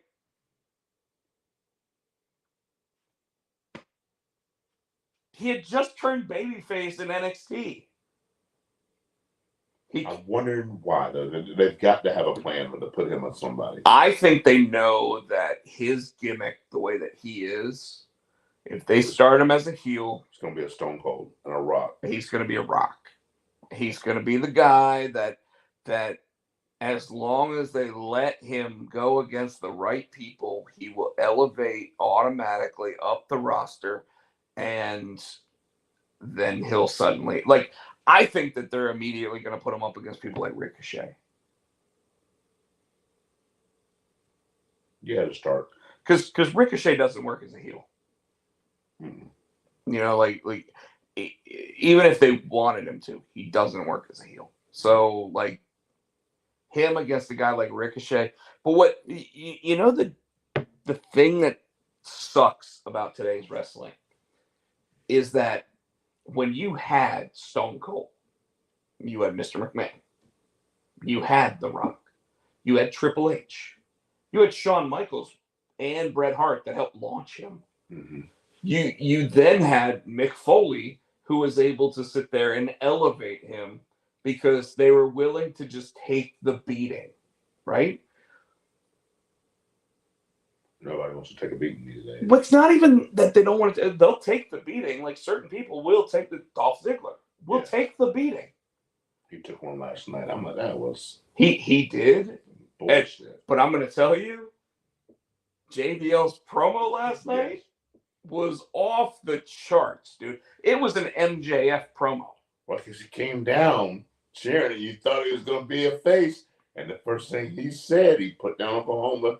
So you can go right across the Red River. He threw up the. He's like, the thing I want to apologize for, folks, is the fact that we couldn't do this on the other side of the Red River. and dude, he MJF'd MJF. Like, that was the best WWE promo in years. But Baron Corbin is the new wrestling god. Come on. He's not that good. Hey, actually, I'm going to say right now, and I'm going to catch heat. I know it. Baron Corbin is that good. Baron Corbin is like the modern day Barry Windham. You think so? I do. What has he ever messed up? Every time they've asked him to do anything, okay, he has done it. You want to know why people don't like him? Because he was never an indie darling. There's some people who were never indie darling that people like. Roman Reigns. That's the only one right now. You're talking about nowadays. I'm saying he is. He was never an indie darling. He came up through NXT after he left Pro Football. Talking about Baron. Right. And he made it on NXT. He made it up the card. He got moved to the main roster. And people are still complaining. He has never messed anything up. He's always taken every job that's been given to him, and he has succeeded. The Miz wasn't an indie darling. What? The Miz. Well, he's not nowadays either. The Miz, it took him sitting there finally giving that promo about how JBL kicked him out of the locker room before he finally got what was. And you remember when it came to the indie darling finally coming at him on Talking Smack. Oh, he went back at him. Who won that tirade? Miz won that tirade. You damn right he did. Because the only argument that Daniel Bryan tried to make in that moment was that the Miz doesn't put himself on the line. Yeah. And the Miz sat there and said, I've worked for 15 years. Never been hurt. Never hurt anybody. And you want to sit there and bitch at me about this? Get the fuck out of here. You want to sit there and go get hurt? Go work bingo halls again, asshole. And he's not wrong. Yeah. The Miz and see, that's it. Mike Mizanin always wanted to be a WWE superstar. Not a wrestler. He always wanted to be a WWE superstar. That's why he built a character on the real world. Baron Corbin grew up a wrestling fan. When he realized that the WWE was recruiting athletes to go to the Performance Center, did he cut corners? Professionally, sure. But he didn't cut corners because he didn't want to work the indie scene. He cut corners because they recruited him to be there. Yeah. So he did exactly what was asked of him. And he has established himself. And every time they've changed his character, he's made chicken salad out of chicken shit. I have to give it to him. I have to give it to him. You're right. I have to give it to him. And this is where Bubba Ray or Bully Ray would sit there and say, you got to learn to eat shit and like it. You think that he liked sitting there with the mustard stains on his fucking shirt? That shit was hilarious stuff. Growing his hair out when Vince McMahon told him he needed to shave his head? Like this? Like the way my hair is right now? Like, I'm literally at that spot where it's like, I should just go upstairs and shave this shit off. But instead, I'm like, you know what? I'm just going to grow it out. Fuck it. Let's see how this fucking does. I'm going to hate it every step of the way. I don't make fun of you every step of the way. I fucking hate you. But you know it's... Well, I know it's going to be horrible. But, you know, at least I can still grow hair. Yeah, I give you that. But see, that's just it. Is that when you look at it, we want to hate Corbin. But we don't want to hate Corbin because he's not a good worker. Like, we look at Corbin and we go, oh God, he's on TV. Like, anybody who looks at him and goes, oh, he's on TV again. Why is this guy getting TV? It's because he's a good fucking heel. Like, every single person that he has gone up against has shined. I have to give it to him. That match, because Ziggler could put on a match. That match was good. Ziggler can put on a match with a pair of tennis shoes. He's one of a handful who can do it. Ziggler, I mean, you know what I call Ziggler? Bump machine. Bump machine. Because that dude will bump for Michael Cole. Michael Cole can sit there and go, boom, and all of a sudden Dolph Ziggler is going to take a bump. And he will. Like, Dolph Ziggler is the best bump machine out there. Same time, he was the perfect person to go against Baron Corbin last night. Yeah. Because you want to reintroduce Baron Corbin as the newest member of Monday Night Raw, give a promo like JBL did. I hope JBL sticks around for a while like he's supposed to. But manage him. He's supposed to manage him, yeah. So, I mean, like... I think that'll help get him more over. Because Corbin's not really good on the mic. Corbin's good in the ring. Do you know what Corbin needs? And for the millions watching around the world, what Corbin needs is the same thing Randy Orton needed. He needs a Mick Foley, and he needs a Mick Foley put everybody made it. Mick Foley, well, two. Hold on. Edge and Randy Orton. Remember, though, Backlash 2004, Mick Foley was retired, and Randy was the Intercontinental Champion, and Randy ended up talking, pushing Mick down the stairs, spitting in his face, doing all that stuff, finally getting him to decide he's going to do that match. And what happened? You think that when they broke out, like Mick Foley's wearing the flannel and everything else, when they break out the thumbtacks, you think Mick's going into the thumbtacks. Mm-hmm. It wasn't Mick that went into the thumbtacks. It was Randy Orton that did. And it was that match that we finally sat there and said, this kid paid his dues. Because if you remember, Randy Orton didn't start on the indies. Randy Orton got kicked out of the military and immediately was picked up by WWE. But did the same thing for Edge, too. Remember that match where they lit their table on fire? The same thing.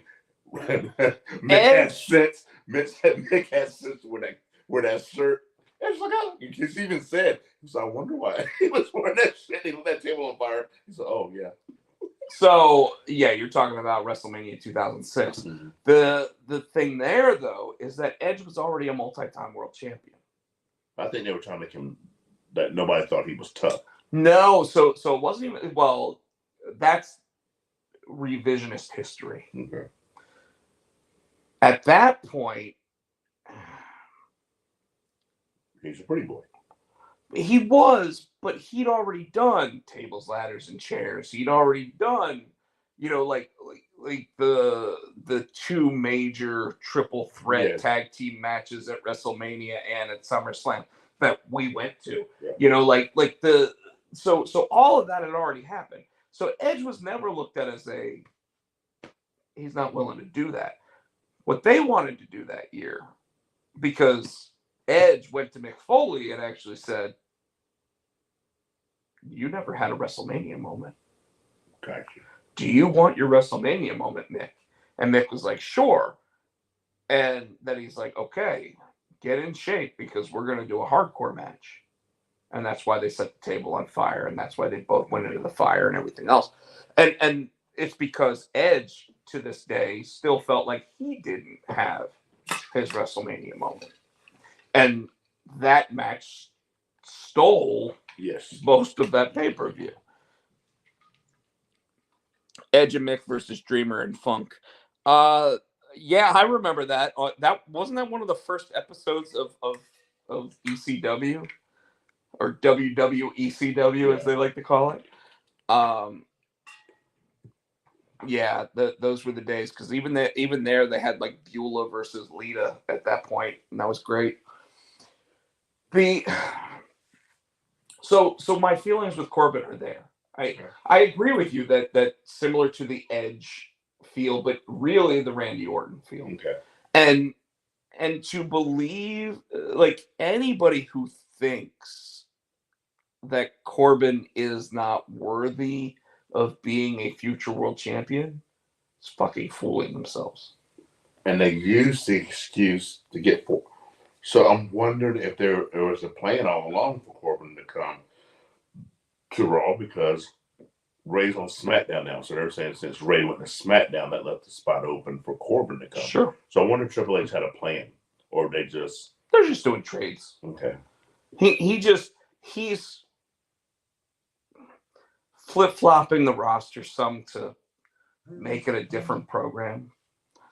I think they're going to really push now because Omos is supposedly going to SmackDown. Mm-hmm. I wonder if they're going to switch into SmackDown too because he's going to confront. So I wonder if it's a one-off or they're going to try to put him on SmackDown now too. No, the rumor is that him and MVP are now SmackDown superstars. I think what you're basically seeing is the draft without the draft. And it's just filling out the roster to make the two corporate entities over the shows happier. I want to get your opinion on something else, your thoughts on something else.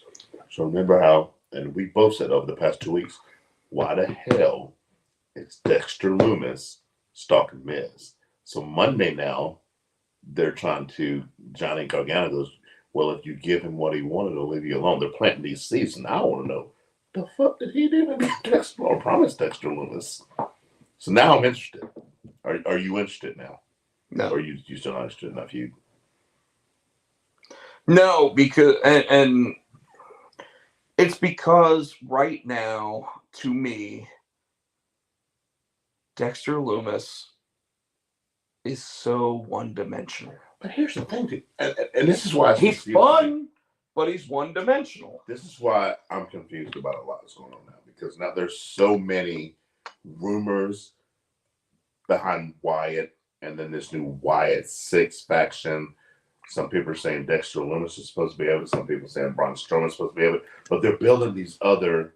Then I heard today that Bray might be playing all the characters himself, which I think is dumb. I think Bo Dallas is coming back, but I'm wondering. Oh, that's even better now. What if Dexter? So Dexter's supposed to be part of it. Braun's supposed to be part of it. Now they got their own. There's like feuds going on. Well, how are they going to bring it together? I guess is my question. Now they're saying that because when what's her name lost her title to Ronda, she was smiling at the end of the match. She might be joining the Wyatt 6. I'm like, so the easiest way to establish it is War Games. The Wyatt 6. And that's coming up soon. If there's actually 6. Well, there's Huskus. I mean, the Buzzard. I mean, like physically, if there's actually 6. There's 5 now, and they're saying Bray makes 6. Well, okay, but that would be the way to do it, right? Figure out who they're going to go up against. Mm-hmm. But why not do like they're a violent group, right? Why 6? Yeah. Well, So they're trying to say they're supposed to be face, which I don't get.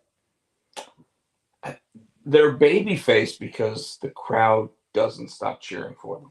No, they're saying that Bray's going to be face this time. Yeah, but because the crowd won't stop cheering for him. Okay.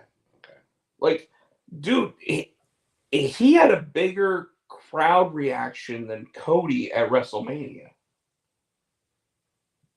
Which time? When he came to the pay-per-view this past Friday. When he showed up at the pay-per-view. Okay. Like, the reaction was just crazy big, and it wasn't a stadium. Yeah, it's true. You know, like, it was Road Warrior pop. You know? So, I mean, how do you turn that heel? Now, granted, I think that he's the perfect character to have both a face and heel persona. Mm-hmm. And maybe he'll be, when he's Bray's face and when he's whatever, he's going to be the Fiend or that uncle, whatever he'll be. I don't think they know how to. I don't think they know how to like just gauge it that way. Yeah. So, Loomis is one-dimensional in a good way. I agree to a degree, Chris Barrett. The fact still remains that Dexter Loomis is one-dimensional. Yes. And until he talks or until he actually has a meaning behind why he does the things he does, he'll be fun, but he'll get boring. Yeah. And I was getting bored, you know, like the best that I thought that they did was when he finally spoke at the wedding and everything. But even before that, like breaking the pencil at Regal, you know, like causing Gargano to break the pencil. Now, some of his facials and some of his actions are comic gold. I think my favorite Dexter Loomis thing is when him and Indy went on the honeymoon. And he's laying in the bed, and Johnny's like peeping out the bedroom, and he sees Johnny, and he gives him thumbs up, and he out of his he pulls out that thing, all the condoms, and see, as funny as that is, though, like Raw and SmackDown don't get that gritty normally, you know. Yeah. They're starting to, because suddenly you've got Riddle and Rollins sitting there going, "Hey Riddle, you still there? Yeah. What's your bitch ass gonna think when I do this?" And it's like, what did he just say? Fuck you up, man. Yeah, dropping the F-bomb, yeah. But I don't know. So I do want to talk about my favorite storyline in WWE right now. Uh-oh. You know what it is. I'm tired. Do I have to go get my T-shirt? Your T-shirt. The honorary Oos. Oh God. Okay. So that, yeah. So Sami Zayn. On the telephone. First of all, why is his phone ringing like that? Did you hear it say Wait, Barrett even touched the 1970 ringtone. Oh. I think it was a straight ring. Yeah, it was. But dude, I don't know where this is going at this point. Like Roman sits there on the season premiere and says, "I don't feel like dealing with Jey anymore. So Sammy, he's your problem." And then all of a sudden, Sammy this week is on the phone and he's like, "Yeah, did you see that? It was funny." And what did he say? What did he say? No, it was an inside joke. You wouldn't know anything about it. He's like, and the thing that blows my mind the most about this is that on Raw, on the season premiere of Raw, they all come out, and Sammy sits there and goes, "Jay, you're not really being Usi enough." I forgot about that. And he's like, he's like, look at Jimmy. Look at Jimmy. And they did their hand thing. And they do the whole clap. And then but he's like, you should be more like Jimmy. Everybody loves Jimmy. Everybody and Jimmy's like, and he's just got like that face, you know. And then all of a sudden, like Jay's like, no, I think my favorite part, was Friday. So Sammy goes out and he does the roll up, and it gets reversed, and Jay kicks it and rolls it back and goes, "You gonna say thank you? Thank you what? I won by myself." And I did all that, and then he goes to Solo. Did you see that? He said, "I didn't see nothing." Solo looks at him and goes, "I didn't see nothing. I was getting ready for my match. I didn't see nothing. Sammy won that match." And you're like, and I can learn a lot from you, Sammy. Yeah. I was like, oh, shit. It's like they're trying to kick Jey Uso out of the family and they're gaslighting him. They really are. They're gaslighting the shit out of Jey. Oh, the DX. So I was really hoping that the DX. He's talking about the DX reunion. I was hoping for one or two things to happen during. I was hoping they would meet, or they would. I was hoping the Bray Wyatt thing was going to happen. Yeah. That'd be good. Because that, like, all of a sudden, Sean Waltman just getting like sacrificed would have been great. Road Dogg getting sacrificed would have been better. I think my favorite part of that, they were talking about where Billy was. He's like, he's AEW now. He's working with office supplies now. Scissor. He's too busy with office supplies right now. I was like, oh shit. So by the way, this weekend at the event I was at, so the guys are part of the Monkey Club. So they got Monkey Club shirts. Okay. Is that about DDP? The one guy. What's up, monkey? Hey, yo, monkey. But no, the one guy comes out wearing a gorilla mask. That's racist. Right. But they call themselves the Monkey Club. Well, they do this thing instead of Scissor Me Daddy. Do not say Banana Me Daddy. They do Fork Me Daddy. And they go with that.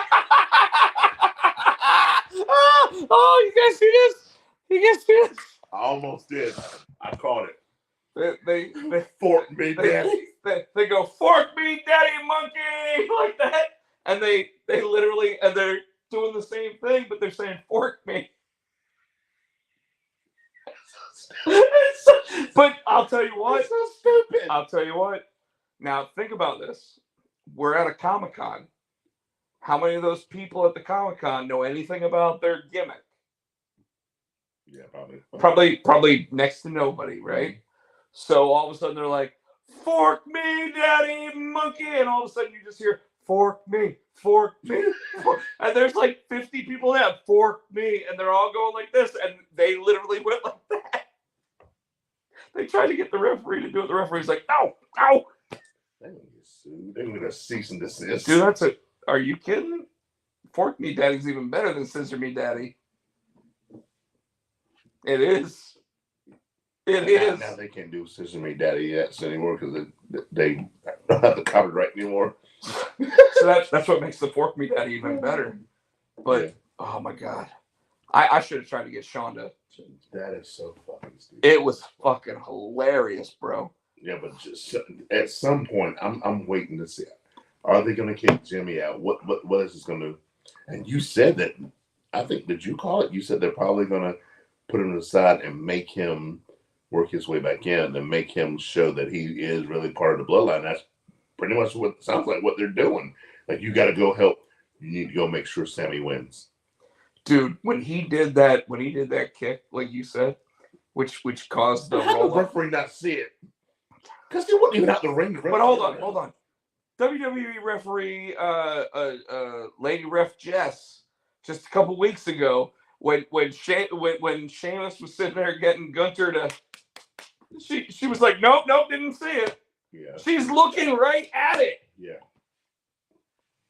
Like, was he sitting there going, should I do this? That's not me tapping. Want to do this? It's like, The Rock does not say I quit. Well, you just said I quit. Yeah. Like you called that too. But it didn't work out like you thought it would.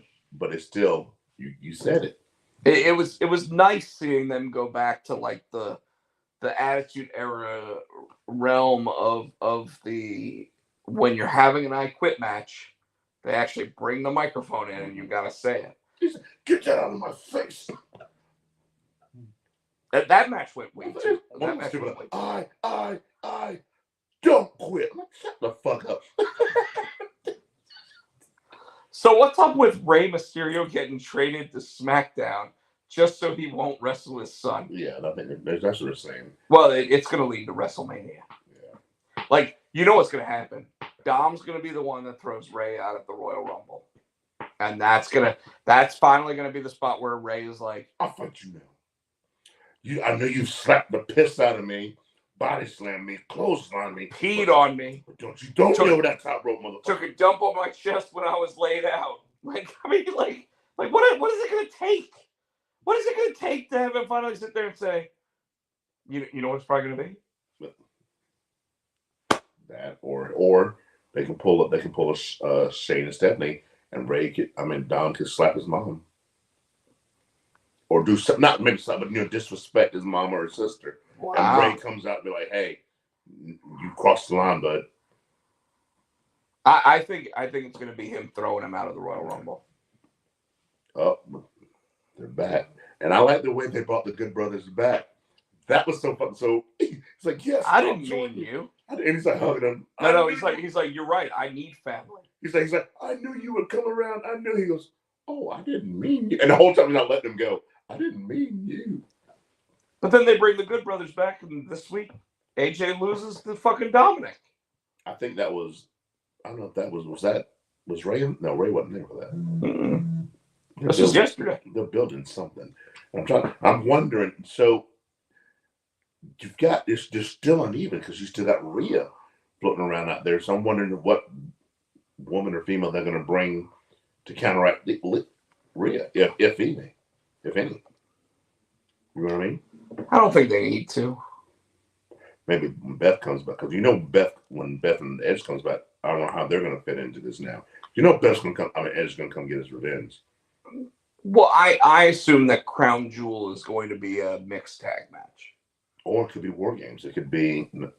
Well, I was already saying that War Games actually made a lot of sense for Edge and AJ and those guys. So I and including Beth and Rhea into it.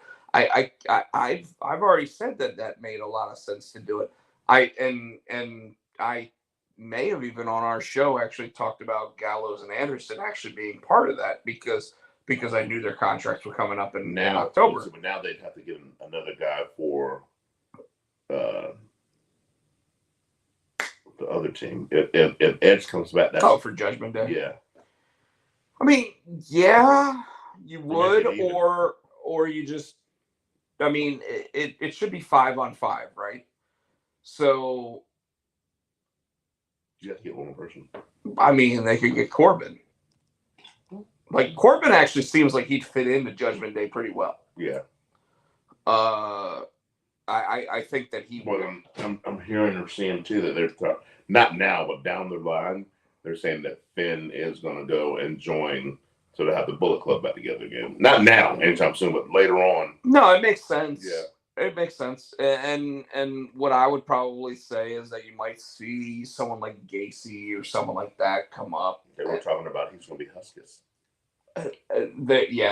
Because if you look at the eyes, it actually does look like his. Which means he could be under the mask regardless, whether or not he's actually part of it. When it comes to Judgment Day, they probably are one member short right now, right? And the question is, who makes sense? I didn't think about Baron. You're right. Baron could make sense. Baron would be great in that. And then having JBL as the actual mouthpiece for them. I mean, he was part of the Ministry of Darkness. So like him being part of Judgment Day would be good. I'm just trying to think, like, who else on the roster kind of fits with that, like, dark tone and whatever. And the only other one that, like... they could. The only other one that really seems like he would fit in immediately while just barely changing his character, would be Ciampa. You got a better one. Dexter Loomis. Not it's not on the roster yet. Okay. Say it. Let's bring back Malachi Black.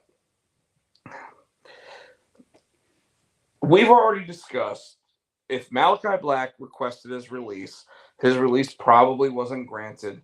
And if it was granted so that he could take as much time as he wanted off, he probably has an exclusive negotiating window with AEW. Let's bring back Potsy.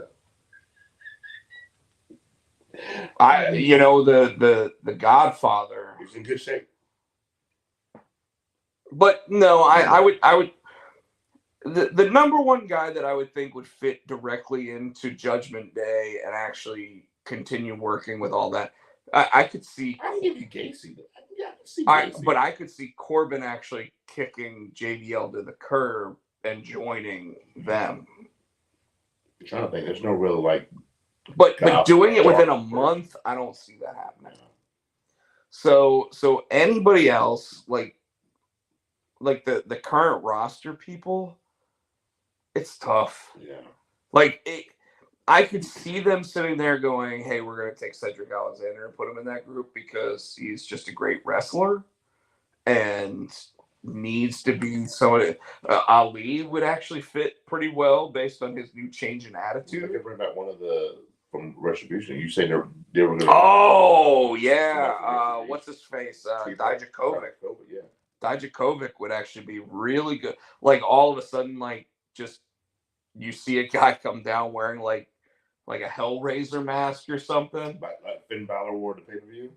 Almost, yeah. Yeah, something like that, and just come down and take out and then you're like, who is that? Who is it? Who's the masked man? And then I see. I'd go for that. I would go for that. I'd go for that. Dijakovic, yeah. Because I don't see Dijakovic being a top guy with this. I mean, obviously with his current standing in the company, I don't see it at all. Could you see them maybe bringing what about Karrion Kross?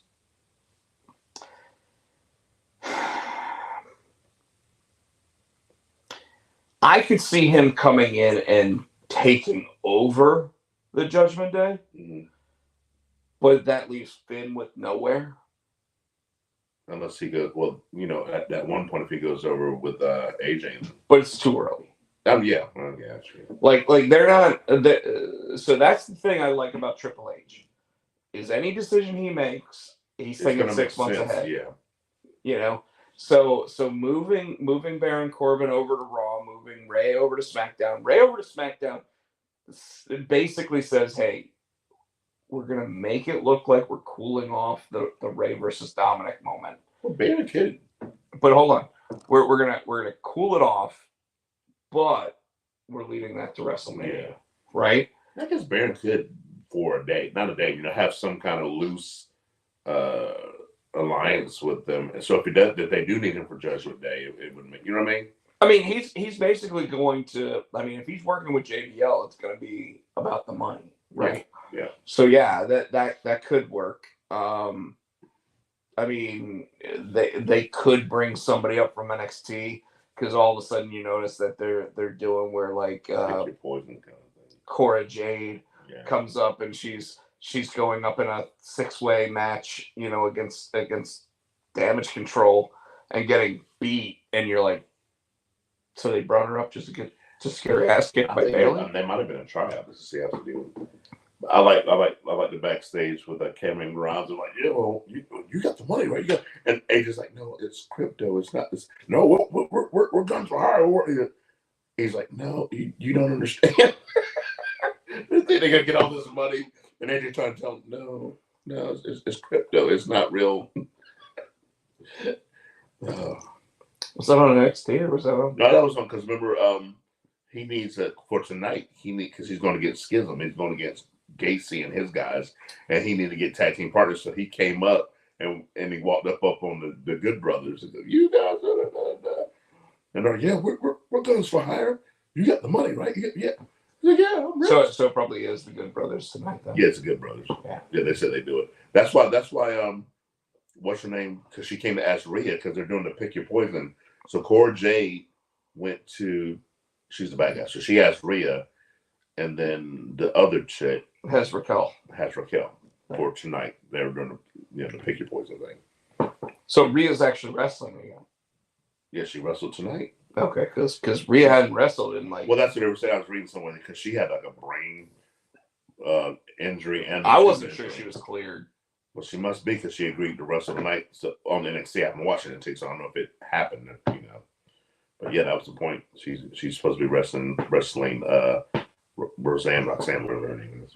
And like I told you earlier, the AEW being on Tuesday night this week definitely loaded their card. Yeah, I don't know. I don't want to watch tomorrow night now.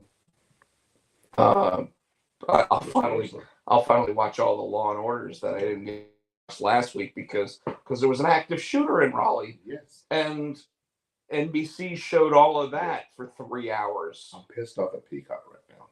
Oh yeah? I'm boycotting Peacock. Because what I thought was going to happen was, Chucky's back. So I thought, they show it that night before, and then I can go back and watch the No, they're not doing that.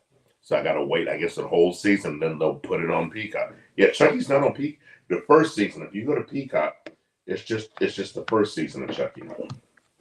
I'm so pissed. Because I binge watched that, and I got all excited and thinking I'm going to watch it. Nope. You got to damn wait. He's checking. You don't believe me? I want to watch this show. No, I'm not watching. We're checking. Hold on. What are you doing? Hold on. You're very funny, Doctor. I hit the mute button. Are you do you taping Chucky? Yeah. You're the fuck? That thing. Tell them what you did. I think you scared the piss out of me. All right, folks. So I bought a new surround sound system. It's a Dolby Atmos surround sound system. I thought a truck was coming to your house just then. And we literally just had the Big Bang Theory on the TV go. When they do that in between scenes. Yeah, and it literally just went. Sound like a truck was coming to your house. It really did. But oh, there it is. What are you trying to do? There's Chucky right there. What are you showing off? Yeah, you taping Chucky. Okay, show off. Well, I got the latest 3 episodes right there. Yeah. So I got it. Well, you got it. I got to figure out how to watch it. You got to tape it with your. I think I'm taping a bunch of other shit because I got the DVR. You're going to tape you can tape I think 3 or 4 shows and still watch TV before it's like, nope, you got to stop. You got to stop taping something. So, anyway, folks, yeah. So tonight it looks like NXT has a very stiff competition, and it doesn't look like NXT decided to stack the card to go against them. They had to have known though that AEW was going to be tonight. I think NXT basically said we're going to do what we always do. We're going to sit there and put together because they got Halloween Havoc this weekend. Yes. So we already got Braun Breaker versus it's a triple threat match or whatever. So we've already got all of that coming up. So I mean, they may move one of those matches over to NXT tonight. And obviously, we've been here talking to you, so we didn't see any of that. But yeah, I don't foresee them doing anything different based on all that. We'll see. So, anything else you want to talk about? That's all I got. Like I said, I'm sorry. It was a hodgepodge rambling, but we missed 2 weeks, and it's hard for me to. Shit, we try to remember 1 week when we're doing a show, not 2 weeks. We're behind. We hit the highlights. I mean, hit the Cliff Notes version. I mean, I could sit there and talk about the Jimmy Uso or Jay Uso. You're right. Right now, out of everything WWE has and all 3 brands going, I think that is the most entertaining. And I don't know where they're going with it. I don't know when it's going to end. I hope it don't end anytime. I don't think it's going to end anytime soon. I hope it doesn't because I'm enjoying the shit out of it. I think where it might end is with Sammy actually winning the world title. Either him winning the world title or him and Owens winning the tag titles. I don't see that being the case. I see them finally getting sick of Sammy's antics Mhm. and kicking him out, and then him winning like Money in the Bank and winning the world title. You didn't never comment on the thing I sent you. Did you see the thing? It was a TikTok thing talking about how to get the title off of Roman. I didn't even really. I was working, so I didn't get a chance to really They were listen. pretty much saying if you want to just have split the titles, come on, want to split the titles, real simple. Just strip him of the fucking title of one of them, and then have go to Raw and have a Royal Rumble for that title, for the world title, and go if you want to separate the titles. It weakens him, and that's the problem that they run into is it weakens him, and that's why I said what they should actually. But he never goes on Raw. He's a SmackDown mainstay. But hold on, Raw doesn't have a main title right now. That's why I said what they should do, and here's what they should do. This is the real thing that they should do. They should take the Intercontinental Champion, the U.S. Champion, have them face each other at Survivor Series, and the winner becomes the Raw Men's Champion. So you're saying combine those two titles, so now those two titles are no more? No. Because what typically happens when you have title for title? You unify them. You have them go up against each other. So Right. Ultimate Warrior versus Hulk Hogan, what happened? Well, Hogan had the world title. Warrior had the Intercontinental. And then who won? Warrior. So he had both titles. And then what did he do? Did he unify them? No, he gave one up. He relinquished the Intercontinental title. So what you do is you have the Intercontinental Champion versus the U.S. Champion. Okay. So you have, in this case, it would be who's the Gunther and versus Seth Rollins. Okay.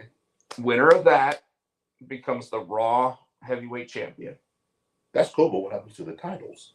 The Intercontinental and the U.S. So, I see what you're saying. I agree with that. So the loser keeps their belt.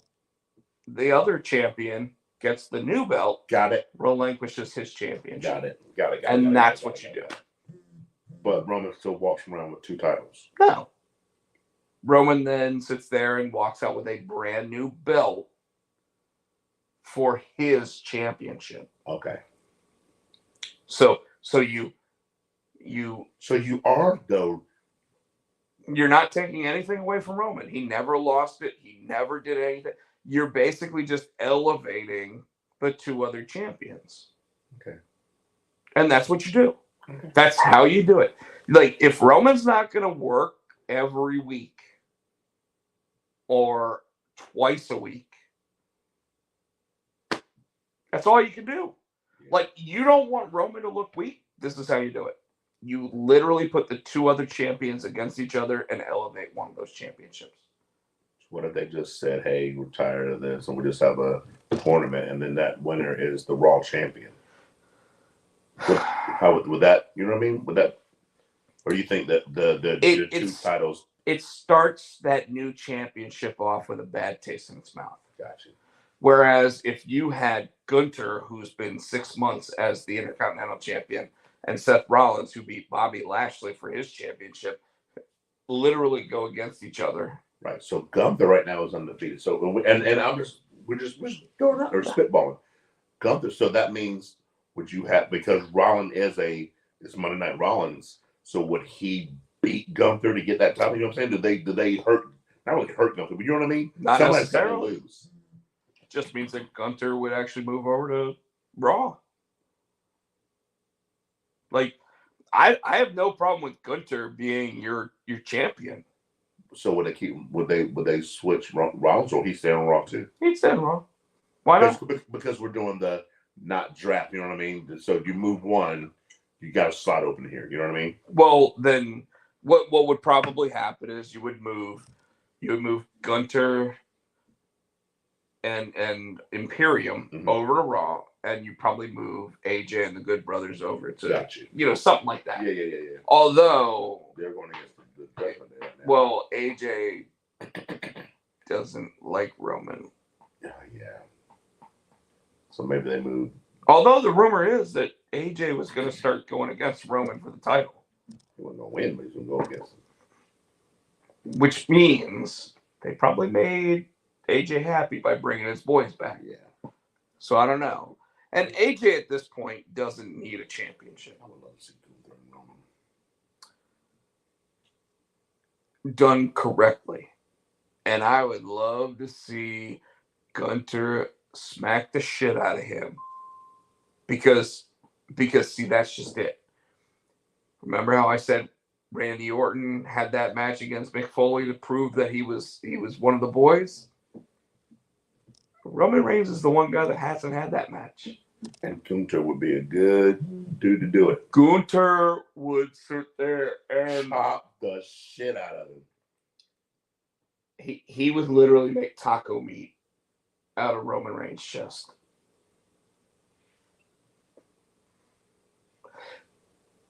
With that said, I know we're just dragging this on.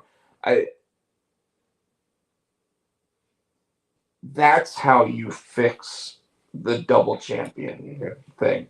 Like, you want to make those titles mean something? Every year, have the two of those champions go against each other, and whoever wins gets to go after the world championship. I still think that like, have them go against each other at Survivor Series, and whoever wins that match gets to go for one of the world championships at Royal Rumble. Or I kind of like Impact thing that I know that yeah, but see, there is no option C in WWE because there is no X Division champion, right? So you get the Intercontinental. Say, hey, I want to go for the big boy. Well, and they do that from time to time, right? So again, though, like, if you were to have the secondary champions face each other at Survivor Series, that would create who goes after the world championship at Royal Rumble. Done. Suddenly, Survivor Series means something, and people start watching it again. Yeah, I think they're gonna start watching it. I think Triple H. I'm interested to see. I mean, they literally have shown that they've literally shown that since Vince McMahon is not in power anymore, their pay-per-views have like doubled in terms of viewership. Not only that, morale backstage. But they've doubled in viewership. It doesn't matter what the morale backstage is, because right now there's still people that say, I won't work for Triple H, right? There's still people that say, I won't work for Tony Khan. There's it doesn't matter. Like, morale is created by hype. And the hype is based on how the business is doing. If the business is doing well, everybody wants to be there. Yeah. You know, and that's what's going on. However, one last thing that I'll say, and then we can get off of here, because I know everybody's ready to at least, go back, watch NXT or watch AEW, whatever they're doing. When you look at the programming and everything the way it is now, the amount of people that are on WWE programming has been reduced. Like, there aren't as many people on there because the wrestling matches are taking more time.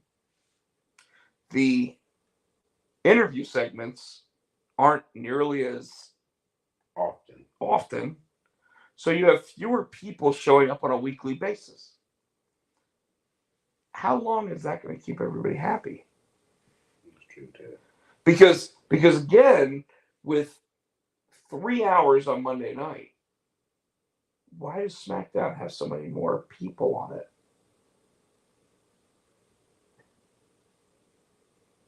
Because it seems to. I wonder if he's trying to, because before Vince was like, you storylines flip like that. I think what Triple H is trying to do is long-term booking. That, and he's trying to, and I've noticed too, it's slight, but he's intertwining like they used to do on the Attitude Era. What I talked about. He's intertwining different. He's got one story and it's going through the whole show. Slowly but surely, I'm noticing that's what he's doing. So you literally don't have one guy facing the other guy 3 weeks in a row. Right. And I agree. That is exactly what's going on. And by the way, there's a Black Adam commercial on TV right now. And I don't know if you heard, but the after credit scene apparently leaked on TV. I don't want to hear it. But they leaked on TV? Well, not on TV, but they leaked it. And The Rock apparently is like, I don't care that it leaked. I want everybody to see it. But regardless of that, the like I said, it's one of those things where, like, at this point, we're all sitting there going, when are the people that aren't getting used now going to start complaining?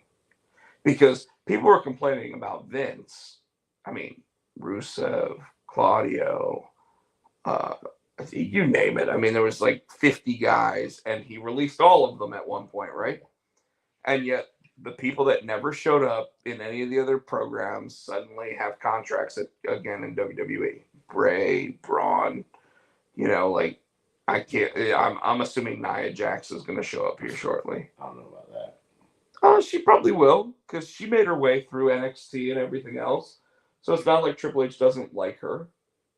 Howie Mandel. Why is Howie Mandel on this show? Because never mind. They think because he's just got back from space. Remember, he was at NASA, so he thinks everybody's taking pictures and they're there to see him, and they're all there to see Howie Mandel.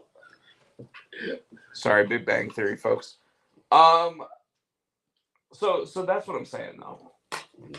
Like the idea that all these people are happy that Triple H is in charge. There are more people that are happy that he's in charge. And he has 5 hours of programming a week. But when he was running 2 hours of NXT, there were still people not being used. Now with Raw and SmackDown, there are people not being used. Like, there are fewer. It seems like there are fewer people being used now than there were during the pandemic on Raw. I just have to sit down and think, well, because I'm watching Raw, I'm saying, yeah. We probably have to break it down. If Sketchy Joe is actually still watching our show, it'd be nice for him to actually break down, like, how long each segment was to determine it. But it just, to me, the segments seem longer, which means it doesn't seem like there's many people being used. Yeah. Now, there are a lot more run-ins. There are a lot more 6-man matches and things like that, but it still feels like the storyline development doesn't seem to be going as far. But anyway, I'm done for the night. Too. Folks, thank you so much for actually joining us tonight. Sorry we were late. Sorry we were late getting on here. Obviously, we've now gone on for 2 hours. So Tino, do what you do. All right, you can check him out on the TikTok at Podcheck. I am Hootie Fan 91 on the Insta. I'm SC Tino. He has everything under the sun. You got Rob Podcheck. You got Rob Potsy Podcheck. You've got Immortal. You've got Junior Immortal High the Horror. comic. Immortal the comic. You got Junior High Horrors. I'm missing one. I think I got them all. Rob Potsy Podcheck. I said that, yeah. Rob Podcheck. Yeah, I said that. Podcheck. You're Podcheck too? Podcheck on Instagram. Podcheck. Or I'm sorry, on Twitter. Yeah, I did that. Okay. On the TikTok, he is Rob Podcheck, right? Rob Potsy Podcheck. Rob Potsy Podcheck. Are you any of your comments on TikTok? No. And then obviously we're here each and every week on the Potsy Fan Network. Please subscribe, hit that like button, give us a thumbs up, buy our shit. I'm not done yet. Buy our shit. You get our theme song from Adam's House Cat. That is on iTunes. You can get that for 99 cents, 99. And until next time, next week, you know what we got to say. Good night, folks.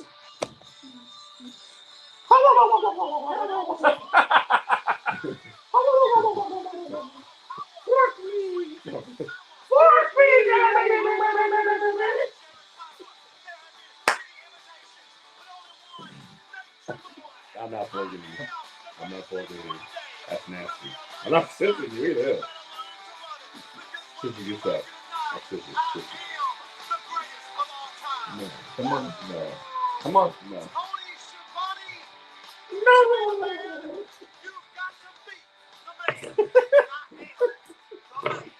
Screw me.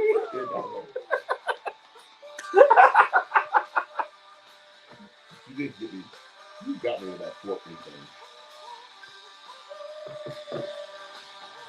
Spit that all over your table. You did almost.